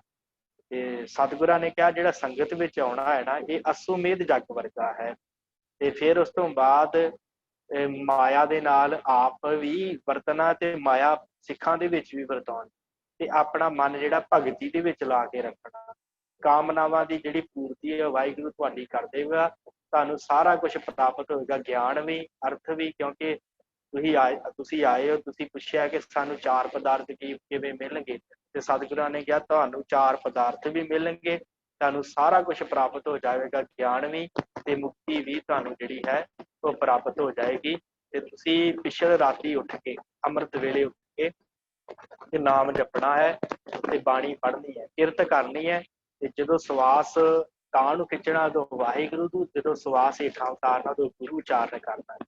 ਇਸ ਤਰ੍ਹਾਂ ਆਪਣਾ ਜੀਵਨ ਤੁਸੀਂ ਬਤੀਤ ਕਰਨਾ ਹੈ। ਤੇ ਕਹਿੰਦੇ ਇੱਕ ਦਿਨ ਭਾਈ ਸਿੰਘੇ ਦੀ ਲੜਕੀ ਦਾ ਵਿਆਹ ਸੀ, ਭਾਈ ਸਿੰਘਾਂ ਉੱਪਲ ਦੀ ਲੜਕੀ ਦਾ ਵਿਆਹ ਸੀ। ਤੇ ਜਦੋਂ ਲੜਕੀ ਦਾ ਵਿਆਹ ਸੀ ਇੱਕ ਦਿਨ ਪਹਿਲਾਂ ਕੋਈ ਗੁਰਸਿੱਖ ਆ ਗਏ, ਉਹਨਾਂ ਨੇ ਸਤਿਗੁਰੂ ਗੁਰੂ ਨਾਨਕ ਸਾਹਿਬ ਦੇ ਦਰਸ਼ਨ ਕਰਨ ਵਾਸਤੇ ਜਾਣਾ ਸੀ। ਤੇ ਉਹਨਾਂ ਨੂੰ ਪਤਾ ਲੱਗਾ ਵੀ ਰਾਹ ਦੇ ਵਿੱਚ ਜਿਹੜਾ ਹੈ ਉਹ ਭਾਈ ਸਿੰਘੇ ਦਾ ਘਰ ਪੈਂਦਾ, ਗੁਰੂ ਨਾਨਕ ਦਾ ਬੜਾ ਪਿਆਰਾ ਸਿੱਖ ਹੈ। ਤੇ ਇਹ ਜਿਹੜੇ ਸਿੱਖ ਸਨ ਇਹ ਉਸ ਗੁਰਸਿੱਖ ਦੇ ਘਰ ਭਾਈ ਸਿੰਘੇ ਦੇ ਘਰ ਰੁਕਦੇ ਨੇ। ਹੁਣ ਜਿੰਨਾ ਜਿਹੜਾ ਸੀ ਰਾਸ਼ਨ ਪਕਾਇਆ ਸੀ, ਜੋ ਵੀ ਬਣਾਇਆ ਸੀ ਬਰਾਤ ਵਾਸਤੇ, ਉਹ ਸਾਰਾ ਭਾਈ ਸਿੰਘੇ ਨੇ, ਸਿੰਘੇ ਉੱਪਲ ਨੇ ਉਹਨਾਂ ਨੂੰ ਸਿੱਖਾਂ ਨੂੰ ਖਵਾ ਦਿੱਤਾ, ਸਾਰਾ ਕੁਝ ਖਵਾ ਦਿੱਤਾ ਜੋ ਵੀ ਬਣਿਆ ਸੀ, ਤਿਆਰ ਹੋਇਆ ਸੀ। ਤੇ ਪਤਨੀ ਨੇ ਸੋਚਿਆ ਕਿ ਭਾਈ ਸਿੰਘੇ ਨੇ ਸਾਰਾ ਕੁਝ ਖਵਾ ਦਿੱਤਾ, ਇਹਨੇ ਮੇਰੇ ਪਤੀ ਨੇ, ਤੇ ਹੁਣ ਅਸੀਂ ਜੰਝ ਨੂੰ ਕੀ ਖਵਾਵਾਂਗੇ। ਤੇ ਉਹਨੇ ਬੜਾ ਆ ਕੇ ਨਾ ਸ਼ੰਕਾ ਕੀਤੀ, ਆਪਣੇ ਪਤੀ ਨੂੰ ਕਿਹਾ ਵੀ ਪਤੀ ਜੀ ਇਹ ਤਾਂ ਬੜੀ ਮਾੜੀ ਗੱਲ ਹੋਈ, ਹੁਣ ਆਪਾਂ ਕਿਵੇਂ ਸਾਰਾਂਗੇ, ਕੱਲ ਨੂੰ ਜੰਝ ਆਉਣ ਵਾਲੀ ਹੈ। ਤੇ ਉਹਨੇ ਕਿਹਾ ਕੋਈ ਨਹੀਂ ਭਰੀਏ, ਗੁਰੂ ਜਿਹੜਾ ਉਹ ਰੱਖਣ ਵਾਲਾ ਹੁੰਦਾ, ਆਪਣੇ ਸਿੱਖਾਂ ਦੀ ਲਾਜ ਆਪ ਰੱਖਦਾ, ਤੇ ਫਿਕਰ ਨਾ ਕਰ। ਤੇ ਜਿੱਥੋਂ ਧਨ ਪਦਾਰਥ ਜਿਹੜੇ ਕਮਰੇ 'ਚ ਤਿਆਰ ਕਰਕੇ ਰੱਖਿਆ ਸੀ, ਜਿਸ ਕਮਰੇ 'ਚ ਜੋ ਵੀ ਪਦਾਰਥ ਬਣਾਏ ਸਨ, ਜੋ ਵੀ ਪਕਵਾਨ ਪਕਾਏ ਸਨ, ਉੱਥੇ ਰੱਖੇ ਸਨ, ਉਹਨੇ ਜਿੰਦਰਾ ਲਾ ਦਿੱਤਾ। ਤੇ ਜਿੰਦਰਾ ਲਾ ਕੇ ਤੇ ਭਾਈ ਸਿੰਘਾਂ ਬਾਹਰ ਬੈਠ ਗਿਆ। ਤੇ ਸਿੱਖ ਜਿਹੜੇ ਸੀ ਉਹ ਅੰਮ੍ਰਿਤ ਵੇਲੇ ਉੱਠੇ ਤੇ ਉਹਨਾਂ ਨੇ ਦੂਰ ਜਾਣਾ ਸੀ, ਉੱਥੇ ਉਹਨਾਂ ਨੇ ਭਾਈ ਸਾਹਿਬ ਤੋਂ ਵਿਦਿਆ ਲਈ ਤੇ ਚਲੇ ਗਏ ਵਾਪਸ। ਤੇ ਫਿਰ ਭਾਈ ਸਿੰਘੇ ਦੇ ਮਨ 'ਚ ਚਿੰਤਾ ਵੀ ਹੈ ਤੇ ਅਰਦਾਸ ਵੀ ਕਰਦਾ ਕਿ ਸਤਿਗੁਰੂ ਹੁਣ ਗੁਰਸਿੱਖ ਦੀ ਦੂਰ ਰੱਖੇ। ਫਿਰ ਸਮਾਂ ਪਿਆ ਤੇ ਬਰਾਤ ਆਈ। ਜਦੋਂ ਬਰਾਤ ਆਈ ਫਿਰ ਉਹ ਜਦੋਂ ਕਮਰਾ ਖੋਲਿਆ ਤੇ ਉਹ ਜਿਹੜੇ ਜਿੰਨੇ ਵੀ ਪਕਵਾਨ ਪਕਾਏ ਸਨ ਉਦਾਂ ਦੇ ਉਦਾਂ ਹੀ ਪਏ। ਕਹਿੰਦੇ ਕਿ 5 ਦਿਨ ਭਾਈ ਸਿੰਘੇ ਦੇ ਘਰ ਬਰਾਤ ਰਹੀ ਤੇ ਕਿਸੇ ਤਰ੍ਹਾਂ ਦਾ ਕੋਈ ਖਾਣ ਵਾਲੇ ਪਦਾਰਥਾਂ ਉਹਨਾਂ ਤੋਂ ਟੁੱਟਾ ਨਾ ਆਇਆ। ਪਦਾਰਥ ਬਣਦੇ ਗਏ, ਸਿੱਖ ਜਿਹੜੇ ਵੀ ਆਏ ਸੀ ਬਰਾਤੀ ਉਹ ਛਕਦੇ ਗਏ, ਕਿਸੇ ਤਰ੍ਹਾਂ ਦਾ ਕੋਈ ਟੂਟ ਨਾ ਆਇਆ। ਤੇ ਫਿਰ ਆਪਣੀ ਪਤਨੀ ਨੂੰ ਜਦੋਂ ਜੰਝ ਤੁਰ ਜਾਂਦੀ ਹੈ ਤੇ ਡੋਲੀ ਤੋੜ ਕੇ ਕਹਿੰਦਾ ਆਪਣੀ ਪਤਨੀ ਨੂੰ, ਕਹਿੰਦਾ ਦੇਖਿਆ ਮੈਂ ਕਿਹਾ ਸੀ ਨਾ ਕਿ ਗੁਰੂ ਜਿਹੜਾ ਆ ਉਹ ਆਪਣੇ ਸਿੱਖਾਂ ਦੀ ਆਪ ਪੈਜ ਰੱਖਦਾ, ਤੇ ਗੁਰੂ ਨੇ ਸਾਡੀ ਜਿਹੜੀ ਆ ਉਹ ਪੈਜ ਰੱਖੀ ਹੈ। ਇਸ ਤਰ੍ਹਾਂ ਜਿਹੜਾ ਹੈ ਭਾਈ ਸਿੰਘਾਂ ਉੱਪਲ ਤੇ ਗੱਜਣ ਉੱਪਲ ਦੋਵੇਂ ਚਾਚੇ ਤਾਏ ਦੇ ਭਰਾ ਹੋਏ ਆ। ਤੇ ਇਹਨਾਂ ਨੇ ਆਣ ਕੇ ਜਿਹੜਾ ਹੈ ਸਤਿਗੁਰਾਂ ਦੇ ਹਜ਼ੂਰ ਆਣ ਕੇ ਜੋ ਹੈ ਬੇਨਤੀ ਕੀਤੀ ਹੈ। ਤੇ ਬੇਨਤੀ ਕਰਕੇ ਤੇ ਫਿਰ ਸਤਿਗੁਰਾਂ ਨੇ ਇਹਨਾਂ ਨੂੰ ਤਰਨ ਦਾ ਰਸਤਾ ਦੱਸਿਆ। ਸੋ ਉਸ ਤੋਂ ਬਾਅਦ ਅਗਲਾ ਸਿੱਖ ਜਿਹੜਾ ਹੈ ਉਹ ਭਾਈ ਭਗਤ। ਇਹ ਮਲਸੀਹਾਂ ਪਿੰਡ ਪੈਂਦਾ ਹੈ ਸੁਲਤਾਨਪੁਰ ਦੇ ਨੇੜੇ, ਸੁਲਤਾਨਪੁਰ ਲੋਧੀ ਦੇ ਨੇੜੇ ਮਲਸੀਹਾਂ ਪਿੰਡ ਪੈਂਦਾ, ਉੱਥੋਂ ਦਾ ਇਹ ਚੌਧਰੀ ਹੈ। ਤੇ ਇਹ ਚੌਧਰੀ ਹੈ ਉੱਥੋਂ ਦਾ ਰਹਿਣ ਵਾਲਾ। ਤੇ ਇਹਨੇ ਸਤਿਗੁਰਾਂ ਨੂੰ ਕਿਵੇਂ ਸਿੱਖ ਸਤਿਗੁਰਾਂ ਦਾ ਬਣਿਆ, ਸਾਖੀ ਕਾਫੀ ਲੰਬੀ ਹੈ। ਸੋ ਦਾਸ ਬੇਨਤੀ ਕਰੇਗਾ ਗਿਆਨੀ ਪਰਮਜੀਤ ਸਿੰਘ ਜੀ ਹੋਣਾ ਨੂੰ, ਉਹ ਆਪ ਜੀ ਦੇ ਨਾਲ ਭਾਈ ਭਗੀਰਥ ਜੀ ਦੀ ਜੋ ਸਾਖੀ ਹੈ ਉਹ ਸਾਂਝੀ ਕਰਨਗੇ ਜੀ। ਦਾਸ ਵੱਲੋਂ ਆਪ ਜੀ ਨੇ ਇੱਥੇ ਹੀ ਫਤਿਹ ਪ੍ਰਵਾਨ ਕਰਨੀ। ਵਾਹਿਗੁਰੂ ਜੀ ਕਾ ਖਾਲਸਾ, ਵਾਹਿਗੁਰੂ ਜੀ ਕੀ ਫਤਿਹ। ਵਾਹਿਗੁਰੂ ਜੀ ਕਾ ਖਾਲਸਾ, ਵਾਹਿਗੁਰੂ ਜੀ ਕੀ ਫਤਿਹ। ਆਪ ਜੀ ਸਰਵਣ ਕਰ ਰਹੇ ਸੀ ਗਿਆਨੀ ਲਖਬੀਰ ਸਿੰਘ ਜੀ ਪਾਸੋਂ ਭਾਈ ਗੁਰਦਾਸ ਜੀ ਦੀ ਜੋ ਉਹਨਾਂ ਨੇ ਸਿੱਖਾਂ ਦਾ ਜ਼ਿਕਰ ਕੀਤਾ ਕਿ ਕਿਹੜੇ ਕਿਹੜੇ ਸਿੱਖ ਗੁਰੂ ਨਾਨਕ ਸਾਹਿਬ ਦੇ ਸਮੇਂ ਹੋਏ ਨੇ, ਜਿਨ੍ਹਾਂ ਸਿੱਖਾਂ ਦੇ ਉਹਨਾਂ ਨੇ ਨਾਮ ਵੀ ਲਏ ਤੇ ਉਹਨਾਂ ਦੇ ਨਾਮ ਲੈ ਕੇ ਉਹਨਾਂ ਦਾ ਇਤਿਹਾਸ ਜਿਹੜਾ ਉਹ ਜ਼ਿਕਰ ਕੀਤਾ। ਇਹ 14ਵੀਂ ਪੌੜੀ ਹੈ ਜਿਹਦੇ ਆਪ ਜੀ ਨੇ ਭਗਤ ਤੇ ਭਗਤਾਂ ਦੇ ਇਤਿਹਾਸ ਜਿਹੜੇ ਹੁਣੇ ਭਾਈ ਸਾਹਿਬ ਤੋਂ ਸਰਵਣ ਕੀਤੇ ਨੇ। ਜਿਹੜੀ ਤੀਸਰੀ ਪੰਕਤੀ ਹੈ ਨਾ ਇਸ ਪੌੜੀ ਦੀ, ਮਹਿਲ ਸਿੰਘਾਂ ਵਿੱਚ ਆਖੀ ਹੈ ਭਾਗੀ ਰਥ ਕਾਲੀ ਗੁਣ ਗਾਵੈ। ਸੁਲਤਾਨਪੁਰ ਸਾਹਿਬ ਦੇ ਬਿਲਕੁਲ ਨੇੜੇ 13 ਕਿਲੋਮੀਟਰ ਦੂਰ ਇਹ ਨਗਰ ਹੈ, ਜਿੱਥੇ ਭਾਈ ਸਾਹਿਬ ਨੇ ਸ਼ਬਦ ਮਹਿਲ ਸਿੰਘਾਂ ਵਰਤਿਆ। ਅੱਜ ਅਸੀਂ ਇਹਨੂੰ ਮਲਸੀਆਂ ਨਗਰ ਕਹਿੰਦੇ, ਮਲਸੀਆਂ ਪਿੰਡ ਹੈ। ਜੇ ਅਸੀਂ ਮੋਗੇ ਤੋਂ ਜਲੰਧਰ ਨੂੰ ਜਾਈਏ ਤੇ ਉਹ ਰੋਡ ਵੀ ਮਲਸੀਆਂ ਦੇ ਵਿੱਚ ਦੀ ਹੋ ਕੇ ਜਾਂਦੀ ਹੈ। ਇੱਥੇ ਭਾਈ ਸਾਹਿਬ ਨੇ ਆਖਿਆ ਮਲਸੀਆਂ ਦਾ ਰਹਿਣ ਵਾਲਾ ਭਗੀਰਥ ਕਾਲੀ ਗੁਣ ਗਾਵੈ। ਇੱਕ ਕਾਲੀ ਦੇਵੀ ਦਾ ਭਗਤ ਸੀ, ਉਹਦੇ ਗੁਣ ਗਾਉਂਦਾ ਸੀ, ਉਹਦੀ ਭਗਤੀ ਕਰਦਾ ਸੀ। ਇਹ ਗੁਰੂ ਨਾਨਕ ਸਾਹਿਬ ਦਾ ਸਿੱਖ ਬਣਿਆ ਹੈ ਭਾਈ ਭਗੀਰਥ। ਇਤਿਹਾਸ ਵਿੱਚ ਇਹਦੇ ਪਰਥਾਏ ਜਿਹੜੇ ਨੇ ਨਾ ਉਹ ਬੜੇ ਕਮਾਲ ਦੇ ਬਚਨ ਨੇ। ਪਹਿਲੀ ਗੱਲ ਆਪ ਸਿੱਖ ਬਣਨਾ ਤੇ ਦੂਜੀ ਗੱਲ ਅੱਗੇ ਹੋਰਾਂ ਨੂੰ ਵੀ ਸਿੱਖ ਬਣਾਉਣਾ। ਇਹਦੇ ਵਿੱਚ ਬੜਾ ਫਰਕ ਹੈ।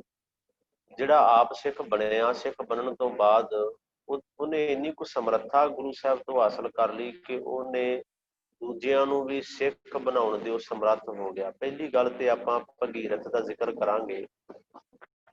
ਜੋ ਗੁਰਪ੍ਰਤਾਪ ਸੂਰਜ ਗ੍ਰੰਥ ਦੇ ਅੰਦਰ ਜ਼ਿਕਰ ਹੈ ਉਹਦੇ ਵਿੱਚ ਇਹ ਆ ਕਿ ਇਹ ਕਾਲੀ ਦਾ ਭਗਤ ਸੀ, ਉਹਦੇ ਗੁਣ ਗਾਉਂਦਾ ਸੀ, ਉਹਦੀ ਬੰਦਗੀ ਕਰਦਾ ਸੀ, ਉਹਦੀ ਭਗਤੀ ਕਰਦਾ ਸੀ। ਵਰਤ ਨੇਮ ਜੋ ਕੁਝ ਵੀ ਇਹ ਸਾਰੇ ਇਹਨੇ ਕਰਨੇ।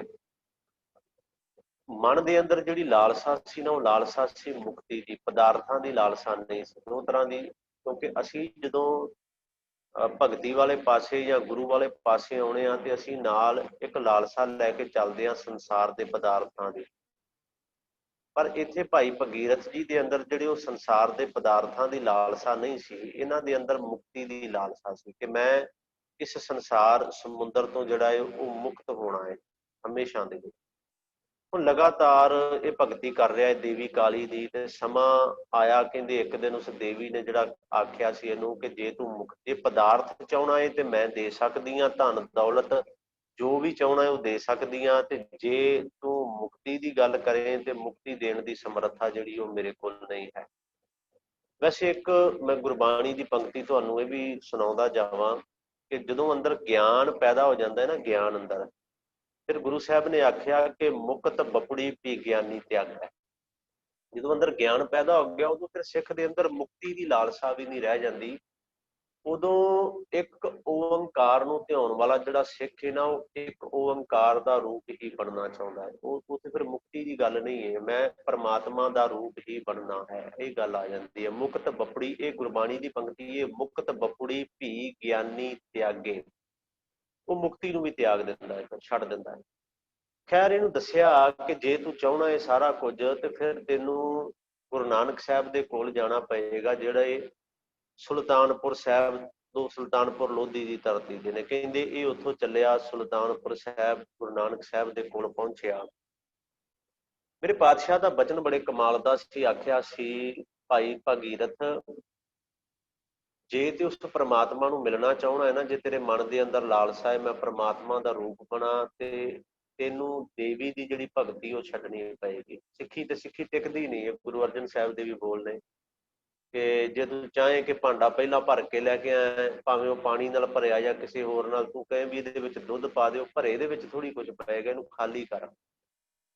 ਭਾਈ ਭਗੀਰਥ ਗੁਰੂ ਸਾਹਿਬ ਦਾ ਸਿੱਖ ਬਣਿਆ, ਗੁਰੂ ਨਾਨਕ ਸਾਹਿਬ ਜੀ ਦਾ। ਤੇ ਸਿੱਖ ਵੀ ਇੰਨੇ ਕਮਾਲ ਦਾ ਬਣਿਆ ਨਾ, ਗੁਰਦੁਆਰਾ ਸਾਹਿਬ ਭਾਈ ਭਗੀਰਥ ਜੀ ਦੀ ਯਾਦ ਵਿੱਚ ਮਲਸੀਆਂ ਵਿੱਚ ਅੱਜ ਵੀ ਹੈ। ਅਸੀਂ ਜਾਂਦੇ ਹਾਂ ਸੁਲਤਾਨਪੁਰ ਸਾਹਿਬ ਦੀ ਧਰਤੀ ਤੇ ਉੱਥੋਂ ਦੇ ਗੁਰਦੁਆਰਿਆਂ ਦੇ ਦਰਸ਼ਨ ਅਸੀਂ ਕਰਦੇ ਹਾਂ। ਤੇ ਇਹ ਨੇੜੇ ਤੇੜੇ ਅਸੀਂ ਬਹੁਤ ਘੱਟ ਜਾਂਦੇ ਹਾਂ, ਸਮਾਂ ਮਿਲਿਆ ਜ਼ਰੂਰ ਜਾਇਓ। ਸਮਾਂ ਨਿਕਲਦਾ ਗਿਆ, ਇਹ ਗੁਰੂ ਨਾਨਕ ਸਾਹਿਬ ਦੀ ਸੰਗਤ ਵਿੱਚ ਆ ਗਿਆ, ਬਾਣੀ ਪੜ੍ਹਨ ਲੱਗ ਪਿਆ, ਬਾਣੀ ਨੂੰ ਸਮਝਣ ਲੱਗ ਪਿਆ, ਗੁਰੂ ਦੀ ਸੰਗਤ ਕਰਨ ਲੱਗ ਪਿਆ। ਭਲੇ ਕਰਮ ਕਰਨੇ, ਜੋ ਸਿੱਖੀ ਦਾ ਅਸੂਲ ਹੈ ਉਹ ਸਾਰੇ ਕਰਮ ਇਹਨੇ ਕਰਨੇ ਸ਼ੁਰੂ ਕਰ ਦਿੱਤੇ। ਹੁਣ ਮੈਂ ਤੁਹਾਨੂੰ ਜੋ ਸ਼ੁਰੂ ਵਿੱਚ ਇੱਕ ਬੇਨਤੀ ਕੀਤੀ ਸੀ ਕਿ ਕਿਵੇਂ ਸਿੱਖ ਬਣਨਾ ਤੇ ਸਿੱਖ ਬਣਨ ਤੋਂ ਬਾਅਦ ਦੂਜਿਆਂ ਨੂੰ ਵੀ ਸਿੱਖ ਬਣਾਉਣ ਦੀ ਸਮਰੱਥਾ ਜਿਹੜੀ ਨਾ ਇਹ ਬੜੇ ਘੱਟ ਲੋਕਾਂ ਦੇ ਵਿੱਚ ਹੁੰਦੀ ਹੈ। ਜਿਸ ਵੇਲੇ ਇਹ ਸੁਲਤਾਨਪੁਰ ਲੋਧੀ ਦੀ ਧਰਤੀ ਤੇ ਗੁਰੂ ਨਾਨਕ ਸਾਹਿਬ ਦੇ ਕੋਲ ਹੈ, ਉਹਨਾਂ ਦਿਨਾਂ ਦੇ ਅੰਦਰ ਹੀ ਮਰਦਾਨਾ ਪਹੁੰਚਿਆ ਸੀ ਸੁਲਤਾਨਪੁਰ ਲੋਧੀ ਕਿ ਸੱਚੇ ਪਾਤਸ਼ਾਹ ਮੇਰੀ ਬੇਟੀ ਦਾ ਆਨੰਦ ਹੈ, ਮੇਰੀ ਬੇਟੀ ਦਾ ਵਿਆਹ ਹੈ, ਤੇ ਮੈਨੂੰ ਸੌਦੇ ਦੀ ਲੋੜ ਹੈ, ਤੁਸੀਂ ਕਿਰਪਾ ਕਰੋ ਮੈਨੂੰ ਆਹ ਜਿਹੜਾ ਰਾਸ਼ਨ ਹੈ ਨਾ, ਆਹ ਵਾਲਾ ਇੱਕ ਲਿਸਟ ਦਿੱਤੀ ਹੈ, ਮੈਨੂੰ ਰਾਸ਼ਨ ਦੀ ਲੋੜ ਹੈ। ਤੁਸੀਂ ਆਖਿਆ ਸੀ ਕਿ ਮਰਦਾਨਿਆਂ ਜਦੋਂ ਲੋੜ ਪਈ ਕਿਸੇ ਕੋਲ ਮੰਗੀ ਨਾ, ਕਿਸੇ ਦੇ ਅੱਗੇ ਹੱਥ ਨਾ ਅੱਡੀ, ਸਿੱਧਾ ਸਾਡੇ ਕੋਲ ਆਈ। ਤੇ ਪਾਤਸ਼ਾਹ ਮੈਂ ਸਿੱਧਾ ਤੁਹਾਡੇ ਕੋਲ ਹੀ ਇੱਥੇ ਆਇਆ, ਮੈਂ ਕਿਸੇ ਕੋਲ ਮੰਗਣ ਦੇ ਵਾਸਤੇ ਨਹੀਂ ਗਿਆ। ਪਾਤਸ਼ਾਹ ਮੈਨੂੰ ਆਹ ਸਮਾਨ ਦੀ ਜਿਹੜੀ ਉਹ ਜ਼ਰੂਰਤ ਹੈ। ਗੁਰੂ ਸਾਹਿਬ ਨੇ ਨਾ ਉਸ ਵੇਲੇ ਇਹ ਜਿਹੜੀ ਸੇਵਾ ਹੈ ਨਾ, ਇਹ ਭਾਈ ਭਗੀਰਥ ਦੀ ਲਾਈ ਸੀ ਕਿ ਲਾਹੌਰ ਜਾ ਤੇ ਲਾਹੌਰ ਜਾ ਕੇ ਆ ਜਿਹੜਾ ਸਾਰਾ ਸਮਾਨ ਹੈ ਨਾ, ਇਹ ਸਮਾਨ ਲੈ ਕੇ ਤੇ ਇੱਥੇ ਪਹੁੰਚਾ ਮਰਦਾਨੇ ਦੇ ਕੋਲ। ਭਾਈ ਭਗੀਰਥ 7 ਬਚਨ ਕਰਕੇ ਚਲਾ ਗਿਆ। ਗੁਰੂ ਨਾਨਕ ਸਾਹਿਬ ਨੇ ਇੱਕ ਹੋਰ ਬਚਨ ਵੀ ਕਿਹਾ ਸੀ, ਆਖਿਆ ਸੀ ਭਾਈ ਭਗੀਰਥ ਰੁਕਣਾ ਨਹੀਂ ਉੱਥੇ ਜ਼ਿਆਦਾ ਸਮਾਂ, ਕਿਉਂਕਿ ਭਾਈ ਮਰਦਾਨੇ ਕੋਲ ਵੀ ਸਮਾਂ ਜ਼ਿਆਦਾ ਨਹੀਂ ਹੈ, ਇਹਨਾਂ ਸਮਾਨ ਲੈ ਕੇ ਵਾਪਸ ਤਲਵੰਡੀ ਜਾਣਾ ਹੈ, ਬੇਟੀ ਦਾ ਵਿਆਹ ਕਰਨਾ ਹੈ ਇਹਨਾਂ ਨੇ, ਤੇ ਤੁਸੀਂ ਰਾਤ ਨਹੀਂ ਉੱਥੇ ਰੁਕਣਾ। ਭਾਈ ਭਗੀਰਥ ਜੀ ਚਲੇ ਗਏ, ਲਾਹੌਰ ਪਹੁੰਚੇ। ਹੁਣ ਧਿਆਨ ਦੇ ਇੱਥੇ ਦਿਆ ਜੇ, ਵੇਖੋ ਸਿੱਖ ਕਿੰਨੀਆਂ ਕੁ ਰਹਿਮਤਾਂ ਨੇ ਉਹਦੇ ਅੰਦਰ ਕਿ ਦੂਜੇ ਨੂੰ ਵੀ ਆਪਣੇ ਵਰਗਾ ਸਿੱਖ ਬਣਾ ਲੈਂਦਾ ਹੈ। ਇਹ ਪਹੁੰਚਿਆ ਭਾਈ ਮਨਸੁਖ ਦੇ ਕੋਲ, ਬੜਾ ਵੱਡਾ ਵਪਾਰੀ ਸੀ ਭਾਈ ਮਨਸੁਖ। ਲਿਸਟ ਆਪਣੀ ਦੇ ਦਿੱਤੀ ਕਿ ਮੈਨੂੰ ਆਹ ਸਮਾਨ ਚਾਹੀਦਾ ਹੈ, ਉਹਨੇ ਸਮਾਨ ਕੱਢਣਾ ਸ਼ੁਰੂ ਕਰ ਦਿੱਤਾ। ਜਿੰਨੀ ਦੇਰ ਉਹ ਸਮਾਨ ਕੱਢਦਾ ਹੈ, ਭਾਈ ਭਗੀਰਥ ਮੂੰਹ ਦੇ ਵਿੱਚੋਂ ਗੁਰਬਾਣੀ ਪੜ੍ਹ ਰਿਹਾ ਹੈ। ਗੁਰੂ ਦੇ ਬਚਨ ਜਿਹੜੇ ਗੁਰੂ ਨਾਨਕ ਸਾਹਿਬ ਦੇ ਬਚਨ ਨੇ, ਉਹ ਹੌਲੀ ਹੌਲੀ ਆਪਣੀ ਰਸਨਾ ਦੇ ਵਿੱਚ ਨਾ ਮੂੰਹ ਵਿੱਚ ਗਾ ਰਿਹਾ ਹੈ। ਭਾਈ ਮਨਸੁਖ ਵਾਰ-ਵਾਰ ਵੇਖਦਾ ਇਹਦੇ ਵੱਲ, ਇਹ ਕੀ ਹੋ ਗਿਆ ਵੀ, ਕੀ ਪੜ ਰਿਹਾ, ਕੀ ਗਾ ਰਿਹਾ। ਖੈਰ ਸਮਾਨ ਕੱਢਿਆ ਤੇ ਕੋਈ ਇੱਕ ਚੀਜ਼ ਜਿਹੜੀ ਰਹਿ ਗਈ, ਕੋਈ ਕਹਿੰਦਾ ਚੂੜਾ ਰਹਿ ਗਿਆ, ਕਿਸੇ ਨੇ ਕੁਝ ਕਿਹਾ, ਖੈਰ ਇੱਕ ਵਸਤੂ ਰਹਿ ਗਈ। ਉਹਨੇ ਆਖਿਆ ਭਾਈ ਰੁਕ ਜਾ, ਜੇ ਕੱਲ ਤੱਕ ਮੈਂ ਮੰਗਾ ਕੇ ਤੈਨੂੰ ਦੇ ਦਿਆਂਗਾ।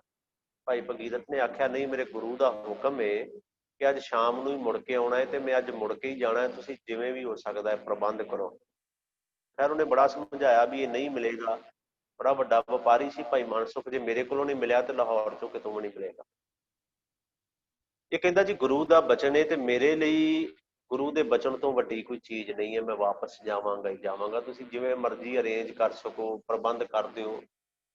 ਭਾਈ ਮਨਸੁਖ ਨੇ ਪ੍ਰਬੰਧ ਤੇ ਕਰਕੇ ਦੇ ਦਿੱਤਾ। ਪਰ ਸਾਡੇ ਇਤਿਹਾਸ ਨੇ ਪਤਾ ਕੀ ਆਖਿਆ, ਕਹਿੰਦੇ ਭਾਈ ਭਗੀਰਥ ਤੋਂ ਇੰਨਾ ਕੁ ਪ੍ਰਭਾਵਿਤ ਹੋਇਆ ਭਾਈ ਮਨਸੁਖ, ਕਹਿੰਦਾ ਮੈਂ ਤੇਰੇ ਨਾਲ ਤੇਰੇ ਗੁਰੂ ਦੇ ਦਰਸ਼ਨ ਕਰਨ ਜਾਣੇ। ਜਿਹਦਾ ਸਿੱਖ ਇੰਨੀ ਬਾਣੀ ਪੜ੍ਹਨ ਵਾਲਾ, ਇੰਨਾ ਉੱਚੇ ਜੀਵਨ ਵਾਲਾ, ਇੰਨਾ ਕਾਮਲ, ਉਹਦਾ ਗੁਰੂ ਕਿੰਨਾ ਕੁ ਕਾਮਲ ਹੋਏਗਾ। ਸਿੱਖ ਦੂਜੇ ਸਿੱਖ ਨੂੰ ਗੁਰੂ ਦੇ ਕੋਲ ਲੈ ਕੇ ਆ ਗਿਆ। ਭਾਈ ਮਨਸੁਖ ਆਇਆ। ਮੈਂ ਭਾਈ ਭਗੀਰਥ ਦਾ ਤਾਂ ਜ਼ਿਆਦਾ ਜ਼ਿਕਰ ਤੁਹਾਡੇ ਅੱਗੇ ਕਰਨ ਜਾ ਰਿਹਾ ਕਿ ਫਿਰ ਭਾਈ ਭਗੀਰਥ ਦੇ ਕਾਰਨ ਲਾਹੌਰ ਦਾ ਭਾਈ ਮਨਸੁਖ ਜਿਹੜਾ ਉਹ ਗੁਰੂ ਨਾਨਕ ਸਾਹਿਬ ਦਾ ਸਿੱਖ ਬਣਿਆ।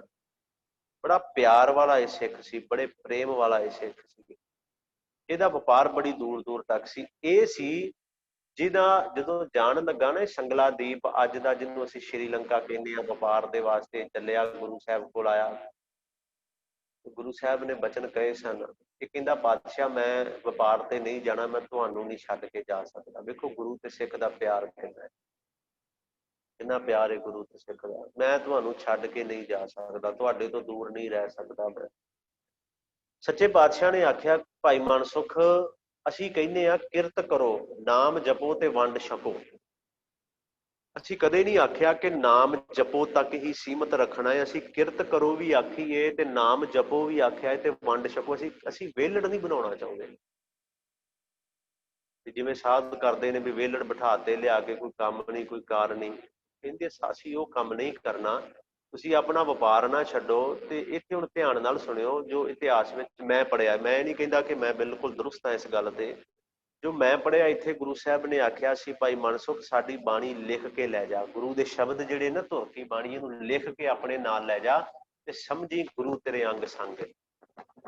ਸ਼ਾਇਦ ਇਹ ਪਹਿਲੀ ਵਾਰ ਗੁਰੂ ਦੀ ਬਾਣੀ ਨੂੰ ਇੱਕ ਕਾਗਜ਼ ਤੇ ਲਿਖਿਆ ਗਿਆ। ਮੈਂ ਸ਼ਾਇਦ ਸ਼ਬਦ ਵਰਤ ਰਿਹਾ ਕਿ ਗੁਰੂ ਦੀ ਬਾਣੀ ਨੂੰ ਲਿਖਿਆ ਗਿਆ। ਭਾਈ ਮਨਸੁਖ ਨੇ ਉਸ ਬਾਣੀ ਨੂੰ ਲਿਖਿਆ, ਲਿਖ ਕੇ ਆਪਣੇ ਨਾਲ ਲੈ ਕੇ ਚੱਲਿਆ। ਤੇ ਗੁਰੂ ਨੇ ਹੁਕਮ ਕੀਤਾ ਸੀ ਤਿਹਾਵਲ ਤਿਆਰ ਕਰੀ, ਤਿਹਾਵਲ ਦੇ ਕੜਾਹ ਪ੍ਰਸ਼ਾਦ।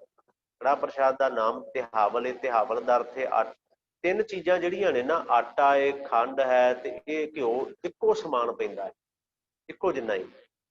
ਅਸੀਂ ਹੁਣ ਤਾਂ ਜੋ ਮਰਜ਼ੀ ਬਣਾਉਣ ਲੱਗ ਪਏ, ਅਸੀਂ ਕਹਿੰਦੇ ਜੀ ਸ਼ੂਗਰ ਹੈ, ਖੰਡ ਘੱਟ ਪਾਓ, ਪਰ ਉਹ ਦੇਗ ਨਹੀਂ ਹੁੰਦੀ, ਉਹ ਕੜਾਹ ਪ੍ਰਸ਼ਾਦ ਦੀ ਦੇਗ ਨਹੀਂ ਹੁੰਦੀ। ਤਿਹਾਵਲ ਦੇ ਵਿੱਚ ਆਟਾ ਵੀ, ਘਿਓ ਵੀ, ਖੰਡ ਵੀ ਇੱਕੋ ਜਿੰਨਾ ਹੀ ਪਏਗਾ, ਬਰਾਬਰ, ਬਿਲਕੁਲ ਤਿੰਨੇ ਇੱਕੋ ਜੀਆਂ, ਤੇ ਤਿਹਾਵਲ ਬਣੇਗਾ। ਇਹਨੂੰ ਆਖਿਆ ਕੜਾਹ ਪ੍ਰਸ਼ਾਦ। ਵੈਸੇ ਲਿਖਤ ਰਿਟਨ ਦੇ ਵਿੱਚ ਕੜਾਹ ਪ੍ਰਸ਼ਾਦ ਵੀ ਇੱਥੇ ਹੀ ਪਹਿਲੀ ਵਾਰ ਆਇਆ ਹੈ। ਇਤਿਹਾਸ ਵਿੱਚ ਜ਼ਿਕਰ। ਇਹਨੂੰ ਸਮਝਾਇਆ ਵੀ ਅੰਮ੍ਰਿਤ ਵੇਲੇ ਉੱਠਣਾ ਹੈ, ਦੇਗ ਤਿਆਰ ਕਰਨੀ ਹੈ, ਉੱਚੀ ਆਵਾਜ਼ ਵਿੱਚ ਬਾਣੀ ਪੜ੍ਹ ਕੇ ਫਿਰ ਵਾਹਿਗੁਰੂ ਦੇ ਚਰਨਾਂ ਵਿੱਚ ਅਰਦਾਸ ਕਰੀ, ਦੇਗ ਵਰਤਾ ਕੇ ਫਿਰ ਆਪਣੇ ਕੰਮ ਤੇ ਚਲਾ ਗਈ। ਚਲਾ ਗਿਆ, ਪਹੁੰਚਿਆ ਉੱਥੇ ਸਿੰਗਲਾ ਦੀਪ ਦੀ ਧਰਤੀ ਤੇ, ਜਿਹਨੂੰ ਅੱਜ ਅਸੀਂ ਸ਼੍ਰੀਲੰਕਾ ਕਹਿੰਦੇ ਹਾਂ। ਉੱਥੇ ਜਾ ਕੇ ਇਹਨੇ ਸਾਰੇ ਕਾਰਜ ਜਿਹੜੇ ਉਸੇ ਤਰ੍ਹਾਂ ਜਿਵੇਂ ਗੁਰੂ ਸਾਹਿਬ ਨੇ ਕਿਹਾ ਨੇ ਉਸੇ ਤਰ੍ਹਾਂ ਕਰਨੇ ਸ਼ੁਰੂ ਕਰਦੇ। ਦੇਗ ਤਿਆਰ ਕਰਨੀ, ਉੱਚੀ ਆਵਾਜ਼ ਵਿੱਚ ਬਾਣੀ ਪੜ੍ਹਨੀ। ਰੋਜ਼ ਜਦੋਂ ਇਵੇਂ ਕਰਦਾ ਹੈ ਨਾ, ਕਿਸੇ ਨੇ ਜਾ ਕੇ ਰਾਜੇ ਸ਼ਿਵਨਾਭ ਨੂੰ, ਇਹ ਰਾਜਾ ਸੀ ਸ਼੍ਰੀਲੰਕਾ ਦਾ, ਇਹਨੂੰ ਜਾ ਕੇ ਦੱਸਿਆ ਕਿ ਇੱਕ ਹਿੰਦੁਸਤਾਨ ਤੋਂ, ਭਾਰਤ ਤੋਂ ਮੈਂ ਇੱਕ, ਕਿਉਂਕਿ ਮੈਂ ਸ਼ਬਦ ਹਿੰਦੁਸਤਾਨ ਵਰਤਿਆ, ਮੈਂ ਥੋੜ੍ਹੀ ਜਿਹੀ ਗਲਤਫਹਿਮੀ ਅੰਦਰੋਂ ਬਾਹਰ ਕੱਢ ਦਿਆਂ ਕਿ ਇਸ ਦੇਸ਼ ਦਾ ਨਾਮ ਹਿੰਦੁਸਤਾਨ ਜਿਹੜਾ ਹੈ ਨਾ, ਉਹ ਗੁਰੂ ਗ੍ਰੰਥ ਸਾਹਿਬ ਵਿੱਚ ਦਰਜ ਹੈ। ਫਿਰ ਮੇਰੇ ਵੱਲ ਧਿਆਨ ਦਿਆ ਜੇ, ਰਿਟਨ ਦੇ ਵਿੱਚ ਲਿਖਤੀ ਇਸ ਦੇਸ਼ ਦਾ ਨਾਂ ਜੇ ਹਿੰਦੁਸਤਾਨ ਆਇਆ ਹੈ ਤੇ ਉਹ ਸਭ ਤੋਂ ਪਹਿਲਾਂ ਗੁਰੂ ਗ੍ਰੰਥ ਸਾਹਿਬ ਵਿੱਚ ਆਇਆ ਹੈ। ਜਦੋਂ ਗੁਰੂ ਨਾਨਕ ਸਾਹਿਬ ਸੱਚੇ ਪਾਤਸ਼ਾਹ ਨੇ ਆਖਿਆ ਸੀ ਨਾ, ਹਿੰਦੁਸਤਾਨ ਡਰਾਇਆ, ਹਿੰਦੁਸਤਾਨ ਡਰਾਇਆ, ਇਹ ਗੁਰੂ ਗ੍ਰੰਥ ਸਾਹਿਬ ਵਿੱਚ ਵੀ ਉਸ ਦੇਸ਼ ਤੋਂ ਇੱਕ ਬੰਦਾ ਆਇਆ, ਨਾ ਧੋਤੀ ਨਾ ਟਿੱਕਾ ਨਾ ਗਲ ਵਿੱਚ ਮਾਲਾ, ਸਮਝ ਨਹੀਂ ਆ ਰਹੀ ਉਹ ਕਿਹੜੇ ਧਰਮ ਨੂੰ ਬਿਲੋਂਗ ਕਰਦਾ ਹੈ। ਕਿਸੇ ਨੇ ਜਾ ਕੇ ਦੱਸਿਆ ਸ਼ਿਵਨਾਭ ਨੂੰ, ਸ਼ਿਵਨਾਭ ਨੇ ਰਾਜੇ ਨੇ ਸੱਦ ਲਿਆ, ਇਹ ਪਹੁੰਚਿਆ, ਉੱਥੇ ਬੜੀ ਵਾਰਤਾਲਾਪ, ਬੜੀਆਂ ਗੱਲਾਂ ਬਾਤਾਂ ਉੱਥੇ ਹੋਈਆਂ। ਇਹਨੇ ਬੜੇ ਤਰੀਕੇ ਨਾਲ ਰਾਜੇ ਸ਼ਿਵਨਾਭ ਨੂੰ ਸਮਝਾਇਆ। ਹੁਣ ਵੇਖੋ, ਭਾਈ ਭਾਗੀਰਥ ਮੈਲ ਸਿੰਘਾਂ ਵਿੱਚ ਆਖੀ ਹੈ, ਭਾਗੀਰਥ ਕਾਲੀ ਗੁਣ ਗਾਵੈ। ਉਹ ਭਗੀਰਥ ਜਿਹੜਾ ਕਾਲੀ ਦੇਵੀ ਦੇ ਗੁਣ ਗਾਉਂਦਾ, ਕਾਲੀ ਦੇਵੀ ਦੀ ਭਗਤੀ ਕਰਨ ਵਾਲਾ, ਉਹਦੇ ਕਰਕੇ ਇੱਕ ਸਿੱਖ ਜੁੜਿਆ ਮਨਸੁਖ। ਮਨਸੁਖ ਦੇ ਕਾਰਨ ਇੰਨੀਆਂ ਕੁ ਰਹਿਮਤਾਂ ਹੋਈਆਂ, ਸਿੱਖ ਜੋ ਬਣ ਗਿਆ। ਨਾਲ ਰਾਜਾ ਸ਼ਿਵਨਾਭ ਸ਼੍ਰੀਲੰਕਾ ਦਾ ਰਾਜਾ, ਤੇ ਪਤਾ ਕੀ ਕਹਿੰਦਾ ਗੱਲਾਂ ਸੁਣ ਕੇ, ਕਹਿੰਦਾ ਐ ਸਿੱਖਾ, ਐ ਭਾਈ ਮਨਸੁਖ, ਮੇਰਾ ਰਾਜ ਭਾਗ ਲੈ ਲਾ ਤੇ ਮੈਨੂੰ ਆਪਣੇ ਗੁਰੂ ਦੇ ਦਰਸ਼ਨ ਕਰਾ ਦੇ। ਮੈਂ ਰਾਜ ਨਹੀਂ ਕਰਨਾ, ਆ ਰਾਜ ਸਭ ਕੁਛ ਮੇਰੇ ਤੋਂ ਲੈ ਲਾ, ਸਭ ਕੁਝ ਮੇਰਾ ਲੈ ਲਾ, ਤੂੰ ਇੱਥੇ ਬੈਠ ਕੇ ਰਾਜ ਕਰ, ਮੈਨੂੰ ਦੱਸ ਗੁਰੂ ਨਾਨਕ ਕਿੱਥੇ ਹੈ। ਸਿੱਖ ਵੀ ਕਮਾਲ ਦੇ ਸਨ, ਅੱਜ ਦੀ ਤਰ੍ਹਾਂ ਗਿਣਤੀ ਵਧਾਉਣ ਵਿੱਚ ਯਕੀਨ ਨਹੀਂ ਸੀ ਰੱਖਦੇ ਵੀ ਗਿਣਤੀ ਵੱਧ ਜਾਏਗੀ। ਉਹ ਕਹਿੰਦੇ, ਭਲਿਆ ਰਾਜਨ ਤੂੰ ਰਾਜ ਕਰ, ਮੇਰਾ ਗੁਰੂ ਕਹਿੰਦਾ ਇਹ ਵੀ ਨਿਆਂ ਕਰੀ, ਅਨਿਆਂ ਨਹੀਂ ਕਰਨਾ, ਮਾੜਾ ਨਹੀਂ ਕਰਨਾ ਕਿਸੇ ਨਾਲ, ਤੇਰੇ ਰਾਜ ਵਿੱਚ ਕੋਈ ਭੁੱਖਾ ਨਾ ਸੋਵੇ, ਕਿਸੇ ਨਾਲ ਅਨਿਆਂ ਨਾ ਹੋ ਜਾਵੇ, ਇਹ ਕੰਮ ਕਰ। ਗੁਰੂ ਗੁਰੂ ਜਪ, ਜਿਹੜੇ ਗੁਰੂ ਦੀ ਬਾਣੀ ਮੈਂ ਲਿਖੀ ਉਹ ਮੈਂ ਤੈਨੂੰ ਦੇ ਕੇ ਜਾਣਾ, ਇਹਨੂੰ ਜਪ, ਕੜਾਹ ਪ੍ਰਸ਼ਾਦ ਤਿਆਰ ਕਰੀ, ਅਰਦਾਸ ਕਰੀ ਗੁਰੂ ਨਾਨਕ ਸਾਹਿਬ ਦੇ ਚਰਨਾਂ ਵਿੱਚ, ਤੇ ਉਹ ਆ ਕੇ ਤੈਨੂੰ ਦਰਸ਼ਨ ਦੇਣ। ਮੈਂ ਤਾਂ ਇਸ ਸਾਖੀ ਨੂੰ ਥੋੜਾ ਜਿਹਾ ਲੰਮਾ ਲੈ ਕੇ ਗਿਆ। ਉਹਦਾ ਕਾਰਨ ਇਹ ਆ ਕਿ ਭਾਈ ਭਗੀਰਥ ਇਹੋ ਜਿਹਾ ਸਿੱਖ ਬਣਿਆ ਕਿ ਅੱਗੋਂ ਸਿੱਖੀ ਦੇ ਬੂਟੇ ਨੂੰ ਉਹਨੇ ਵਧਾਉਣਾ ਸ਼ੁਰੂ ਕਰ। ਉਹ ਸਿੱਖੀ ਦਾ ਬੂਟਾ ਜਿਹੜਾ ਮਲਸੀਆਂ ਤੋਂ ਸ਼ੁਰੂ ਹੋਇਆ, ਲਾਹੌਰ ਤੱਕ ਪਹੁੰਚਿਆ, ਤੇ ਲਾਹੌਰ ਤੋਂ ਚੱਲਦਾ ਚੱਲਦਾ ਉਹ ਸਿੱਖੀ ਦਾ ਬੂਟਾ ਜਾ ਕੇ ਇਹਨੇ ਸ਼੍ਰੀਲੰਕਾ ਤੱਕ ਲਵਾ ਦਿੱਤਾ, ਸ਼੍ਰੀਲੰਕਾ ਤੱਕ। ਇਹ ਸੱਚਾਈ ਵੀ ਹੈ ਕਿ ਫਿਰ ਗੁਰੂ ਨਾਨਕ ਸਾਹਿਬ ਰਾਜੇ ਸ਼ਿਵਨਾਭ ਕੋਲ ਗਏ, ਉੱਥੇ ਜਾ ਕੇ ਫਿਰ ਵਾਹਿਗੁਰੂ, ਉੱਥੇ ਜਾ ਕੇ ਫਿਰ ਇਹ ਸ਼ਬਦ ਵੀ ਗੁਰੂ ਨਾਨਕ ਸਾਹਿਬ ਨੇ ਉਚਾਰਿਆ ਸੀ, ਜਿਹਦੇ ਅੰਦਰਲੇ ਬੋਲ ਸਨ, ਗਾਛੀ ਪੁੱਤਰੋ ਗਾਛੋ ਪੁੱਤਰੀ ਰਾਜਕੁਆਰ, ਨਾਮ ਭਨੋ ਸੱਚ ਦੋਤ ਸਵਾਰ। ਬੜੀ ਲੰਮੀ ਸਾਖੀ ਹੈ, ਕਿਸੇ ਦਿਨ ਫਿਰ ਵਿਚਾਰੇ ਕਰਾਂਗੇ। ਰਾਜੇ ਸ਼ਿਵਨਾਭ ਤੇ ਮਨਸੁਖ ਦੀਆਂ ਕੀ ਵਿਚਾਰਾਂ ਹੋਈਆਂ ਸਨ, ਗੁਰੂ ਨਾਨਕ ਸਾਹਿਬ ਗਏ ਤੇ ਇਹ ਸ਼ਬਦ ਕਿਉਂ ਉਚਾਰਿਆ ਗਿਆ, ਗਾਛੋ ਪੁੱਤਰੀ ਰਾਜਕੁਆਰ, ਕਿਸੇ ਦਿਨ ਫਿਰ ਸਮਾਂ ਮਿਲਿਆ ਤੇ। ਅੱਜ ਜਿਹੜਾ ਹੈ ਨਾ, ਮੈਲ ਸਿੰਘਾਂ ਵਿੱਚ ਆਖੀ ਹੈ, ਇਹ ਤੀਜੀ ਪੰਕਤੀ ਹੈ, ਮੈਲ ਸਿੰਘਾਂ ਵਿੱਚ ਆਖੀ ਹੈ, ਭਾਗੀਰਥ ਕਾਲੀ ਗੁਣ ਗਾਵੈ। ਇੱਕ ਕਾਲੀ ਦੇਵੀ ਨੂੰ ਜਪਣ ਵਾਲਾ। ਵੈਸੇ ਭਾਈ ਮਨੀ ਸਿੰਘ ਨੇ ਵੀ ਲਿਖਿਆ ਹੈ ਕਿ ਇਹ ਜਦੋਂ ਸੁਲਤਾਨਪੁਰ ਪਹੁੰਚਿਆ ਸੀ ਨਾ, ਤੇ ਇਹਨੇ ਉੱਥੇ ਝਾੜੂ ਮਾਰਦੀ ਵੀ ਵੇਖੀ ਸੀ। ਉਹ ਕਾਲੀ ਦੇਵੀ ਜਿਹਨੂੰ ਪੂਜਦਾ ਸੀ ਨਾ, ਉਹ ਝਾੜੂ ਮਾਰਦੀ। ਕੁਝ ਇਤਿਹਾਸਕਾਰਾਂ ਨੇ ਗੁਰੂ ਅੰਗਦ ਸਾਹਿਬ ਨਾਲ, ਭਾਈ ਲਹਿਣੇ ਨਾਲ ਇਹ ਘਟਨਾ ਵਾਪਰੀ ਵੀ ਜ਼ਿਕਰ ਕੀਤਾ ਹੈ। ਭਾਈ ਮਨੀ ਸਿੰਘ ਨੇ ਭਾਈ ਭਗੀਰਥ ਦੇ ਪ੍ਰਥਾਏ ਇਹ ਜ਼ਿਕਰ ਕੀਤਾ ਹੈ ਕਿ ਇਹ ਕੁਝ ਹੋਇਆ ਕਿ ਉੱਥੇ ਝਾੜੂ ਮਾਰਦੀ ਵੇਖ ਲਈ ਗੁਰੂ ਨਾਨਕ ਸਾਹਿਬ ਦੇ ਦਰ ਤੇ। ਦਰ ਸਮਝਦੇ ਨਾ, ਦਰਵਾਜ਼ੇ। ਭਾਈ ਭਾਗੀਰਥ, ਕਿਉਂਕਿ ਅੱਜ ਦਾ ਜਿਹੜਾ ਇਹ ਪਹਿਲੀਆਂ ਤਿੰਨ ਪੰਕਤੀਆਂ ਵਿਚਾਰ ਰਹੇ ਹਾਂ, ਭਗਤ ਜੋ ਭਗਤਾ ਓਹਰੀ ਜਾਪੂ ਵੰਸੀ, ਸੇਵ ਕਮਾਵੈ, ਸਿੰਘਾਂ ਉੱਪਲ ਜਾਣੀਐ, ਗੱਜਣ ਉੱਪਲ ਸਤਿਗੁਰ ਭਾਵੈ। ਸਿੰਘਾਂ ਤੇ ਗੱਜਣ ਦੋਨੋਂ ਉੱਪਲ ਸਨ। ਮੈਲ ਸਿੰਘਾਂ ਵਿੱਚ ਆਖੀ ਹੈ, ਭਾਗੀਰਥ ਕਾਲੀ ਗੁਣ ਗਾਵੈ। ਅੱਗੇ ਜਿੱਤੇ ਰੰਧਾਵੇ ਦੀ ਸਾਖੀ ਆਉਣੀ ਹੈ। ਜਿੱਤਾ ਰੰਧਾਵਾ ਵੀ ਖੈਰ ਬੜੇ ਕਮਾਲ ਦਾ ਸਿੱਖ ਸੀ। ਕੱਲ ਨੂੰ ਵਿਚਾਰ ਆਪਾਂ ਕਰਾਂਗੇ ਇਹਦੇ ਪਰਖਾਏ। ਅੱਜ ਜੋ ਇਹ ਮੈਂ ਤਾਂ ਥੋੜੀ ਜਿਹੀ ਭਾਈ ਸਾਹਿਬ ਨੂੰ ਆਖਿਆ ਸੀ ਕਿ ਮੈਨੂੰ ਬੇਨਤੀ ਕਰ ਲੈਣ ਦਿਓ ਕਿ ਸਿੱਖ ਜਿਹੜੇ ਨੇ ਉਹ ਸਿੱਖੀ ਨੂੰ ਵਧਾਉਂਦੇ ਨੇ ਅੱਗੇ। ਅਸੀਂ ਕੀ ਕਰਦੇ ਹਾਂ ਕਿ ਅਸੀਂ ਸਿੱਖੀ ਆਪਣੇ ਤੱਕ ਵੀ ਸੀਮਤ ਨਹੀਂ ਕਰ ਰੱਖ ਲਈ, ਅਸੀਂ ਤੇ ਸਿੱਖੀ ਦੇ ਵਾਲੇ ਪਾਸੇ ਹੀ ਨਹੀਂ ਆ ਰਹੇ ਤੇ ਸਿੱਖੀ ਨੂੰ ਅੱਗੇ ਵਧਾਉਣ ਦੀ ਕੋਸ਼ਿਸ਼ ਤਾਂ ਅਸੀਂ ਕਰਦੇ ਹੀ ਨਹੀਂ। ਕਿੰਨਾ ਪਿਆਰ ਸੀ ਇਹਨਾਂ ਸਿੱਖਾਂ ਦੇ ਮਨ ਦੇ ਅੰਦਰ ਕਿ ਅਸੀਂ ਗੁਰੂ ਨਾਨਕ ਦੇ ਜੇ ਆਪ ਸਿੱਖ ਹਾਂ ਤੇ ਅਸੀਂ ਉਸ ਸਿੱਖੀ ਨੂੰ ਅੱਗੇ ਵੀ ਵਧਾਉਣਾ ਹੈ, ਅੱਗੇ ਵੀ ਲੈ ਕੇ ਜਾਣਾ ਹੈ ਉਸ ਸਿੱਖੀ ਨੂੰ। ਸਿਰਫ ਇੱਥੋਂ ਤੱਕ ਇਸ ਸਿੱਖੀ ਨੂੰ ਅਸੀਂ ਸੀਮਤ ਨਹੀਂ ਕਰਨਾ ਵੀ ਇੱਥੋਂ ਤੱਕ ਹੀ ਸੀਮਤ ਕਰ ਦਈਏ। ਭਗੀਰਥ ਭਾਈ ਮਨਸੁਖ ਤੱਕ, ਭਾਈ ਮਨਸੁਖ ਅੱਗੇ ਸ਼੍ਰੀਲੰਕਾ ਤੱਕ ਸਿੱਖ ਬਣਿਆ। ਇਹਨਾਂ ਦੇ ਕਰਕੇ ਵੇਖੋ ਪੂਰੇ ਦਾ ਪੂਰਾ ਸ਼੍ਰੀਲੰਕਾ ਹੀ ਸਿੱਖ ਬਣ ਗਿਆ ਗੁਰੂ ਨਾਨਕ ਸਾਹਿਬ ਦਾ। ਤੇ ਇੱਕ ਪੰਕਤੀ ਕਿਸੇ ਵਿਦਵਾਨ ਨੇ ਲਿਖੀ, ਉਹਨੇ ਆਖਿਆ ਕਿ ਤਾਰੇ ਗਿਣੇ ਜਾਤ ਹੈ ਨਾ ਤਾਰੇ ਗਿਣੇ ਜਾਤ ਹੈ। ਅਸਮਾਨ ਦੇ ਤਾਰੇ ਗਿਣੇ ਜਾ ਸਕਦੇ ਪਰ ਜਿਹਨਾਂ ਨੂੰ ਗੁਰੂ ਨਾਨਕ ਸਾਹਿਬ ਨੇ ਤਾਰ ਦਿੱਤਾ ਉਹਨਾਂ ਦੀ ਗਿਣਤੀ ਅਸੰਭਵ ਹੈ, ਨਹੀਂ ਹੋ ਸਕਦੀ। ਦੂਜੀ ਗੱਲ ਇਹ ਆ ਕਿ ਮੈਂ ਪੜ੍ਹ ਰਿਹਾ ਸੀ ਜਿਸ ਵੇਲੇ ਗੁਰੂ ਨਾਨਕ ਸਾਹਿਬ ਸਨ ਇਸ ਧਰਤੀ ਤੇ ਲਗਭਗ ਇਸ ਧਰਤੀ ਦੀ ਆਬਾਦੀ 4 ਕਰੋੜ ਸੀ, 4 ਕਰੋੜ ਤੇ 2 ਕਰੋੜ ਗੁਰੂ ਨਾਨਕ ਸਾਹਿਬ ਦੇ ਸਿੱਖ ਸਨ ਉਸ ਵੇਲੇ। ਉਹਨਾਂ ਬਣਾ ਲਏ ਆਪਣੇ ਫੋਲੋਵਰ ਕਵਾਂ ਜਾਂ ਕਵਾਂ ਕਿ ਪਰਮਾਤਮਾ ਨਾਲ ਜੋੜ ਦਿੱਤੇ ਉਹਨਾਂ ਨੇ 2 ਕਰੋੜ, ਅੱਧੀ ਆਬਾਦੀ। ਇਹ ਵੀ ਹੈਰਾਨੀ ਹੁੰਦੀ ਹੈ ਖੈਰ ਕਿ ਜਦੋਂ ਧਰਤੀ ਦੀ ਆਬਾਦੀ 4 ਕਰੋੜ ਸੀ, ਸਾਡੇ ਦੇਵੀ ਦੇਵਤੇ ਉਦੋਂ ਵੀ 33 ਕਰੋੜ ਹੀ ਸਨ। ਦੇਖੋ ਕਿਹੋ ਜਿਹੇ ਹਾਲਾਤ ਨੇ। ਖੈਰ ਭਾਈ ਭਗੀਰਥ ਜੀ ਦਾ ਜੀਵਨ ਬੜਾ ਉੱਚਾ ਸੀ, ਜਿਹੜੇ ਗੁਰੂ ਨਾਨਕ ਦੇ ਘਰ ਨਾਲ ਜੁੜੇ, ਉਸ ਗੁਰੂ ਨਾਨਕ ਸਾਹਿਬ ਦਾ ਹੀ ਰੂਪ ਬਣ ਗਏ, ਉਸ ਗੁਰੂ ਨਾਨਕ ਸਾਹਿਬ ਵਰਗੇ ਹੀ ਉਹ ਬਣ ਗਏ। ਸੋ ਇੰਨੀਆਂ ਕੁ ਬੇਨਤੀਆਂ ਆਪ ਜੀ ਨੇ। ਪ੍ਰਵਾਨ ਸਮਾਂ ਕਿਉਂਕਿ ਸਮਾਪਤ ਹੈ। ਕੱਲ ਥੋੜੀ ਜਿਹੀ ਪ੍ਰੋਬਲਮ ਸੀ ਬ੍ਰੌਡਬੈਂਡ ਦੇ ਵਿੱਚ, ਅੱਜ ਠੀਕ ਹੈ। ਅੱਜ ਬ੍ਰੌਡਬੈਂਡ ਤੋਂ ਹੀ ਜੋ ਟੈਲੀਕਾਸਟਿੰਗ ਹੋ ਰਿਹਾ ਸਾਰਾ। ਸੋ ਇੰਨੀਆਂ ਕੁ ਬੇਨਤੀਆਂ ਆਪ ਜੀ ਨੇ ਪ੍ਰਵਾਨ ਕਰਨੀਆਂ। ਤੇ ਹੁਣ ਕਿਸੇ ਦਾ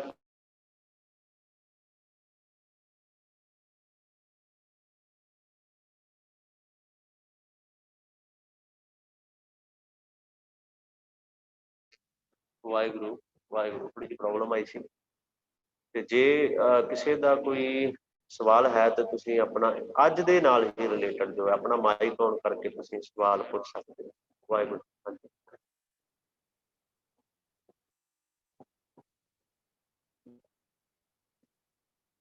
ਵਾਹਿਗੁਰੂ। ਠੀਕ ਹੈ ਜੀ। ਤੇ ਸ਼ਾਮ ਦੀ ਕਲਾਸ ਜੋ ਹੈ ਉਹ 6:30 ਵਜੇ ਸੰਥਿਆ ਦੀ ਜੋ ਕਲਾਸ ਹੈ, ਸੰਥਿਆ ਦੇ ਨਾਲ ਨਾਲ ਉਸ ਬਾਣੀ ਦੇ ਅਰਥ, ਨਿਤਨੇਮ ਦੀਆਂ ਬਾਣੀਆਂ ਜੋ ਆਨੰਦ ਸਾਹਿਬ ਦੀ ਬਾਣੀ ਸੰਥਿਆ ਚੱਲ ਰਹੀ ਹੈ। ਸੋ ਆਪ ਜੀ ਨੇ ਜੁੜਨ ਦੀ ਸ਼ਾਮੀ ਫਿਰ ਕਿਰਪਾਲਤਾ ਕਰਨੀ। ਸੰਗਤ ਵੱਧ ਜੁੜਨੀ ਸ਼ੁਰੂ ਹੋ ਗਈ ਹੈ, ਹੁਣ ਆਨੰਦ ਵੀ ਆ ਰਿਹਾ ਹੈ। ਉਦਨਾ ਤੋਂ ਵੀ ਸੂਰਤ ਤੋਂ ਵੀ ਅੱਜ ਕੁਝ ਸੰਗਤ ਨਾਲ ਜੁੜੀ ਹੈ, ਮੈਂ ਉਹਨਾਂ ਦਾ ਧੰਨਵਾਦ ਜ਼ਰੂਰ ਕਰਾਂਗਾ ਜੀ। ਕੁਝ ਸੰਗਤ ਅੱਜ ਨਵਸਾਰੀ ਤੋਂ ਵੀ ਨਾਲ ਜੁੜੀ ਹੈ, ਉਹਨਾਂ ਦਾ ਵੀ ਮੈਂ ਧੰਨਵਾਦ ਕਰਾਂਗਾ। ਇੰਨੀਆਂ ਕੁ ਬੇਨਤੀਆਂ ਪ੍ਰਵਾਨ। ਵਾਹਿਗੁਰੂ ਜੀ ਕਾ ਖਾਲਸਾ, ਵਾਹਿਗੁਰੂ ਜੀ ਕੀ ਫਤਿਹ।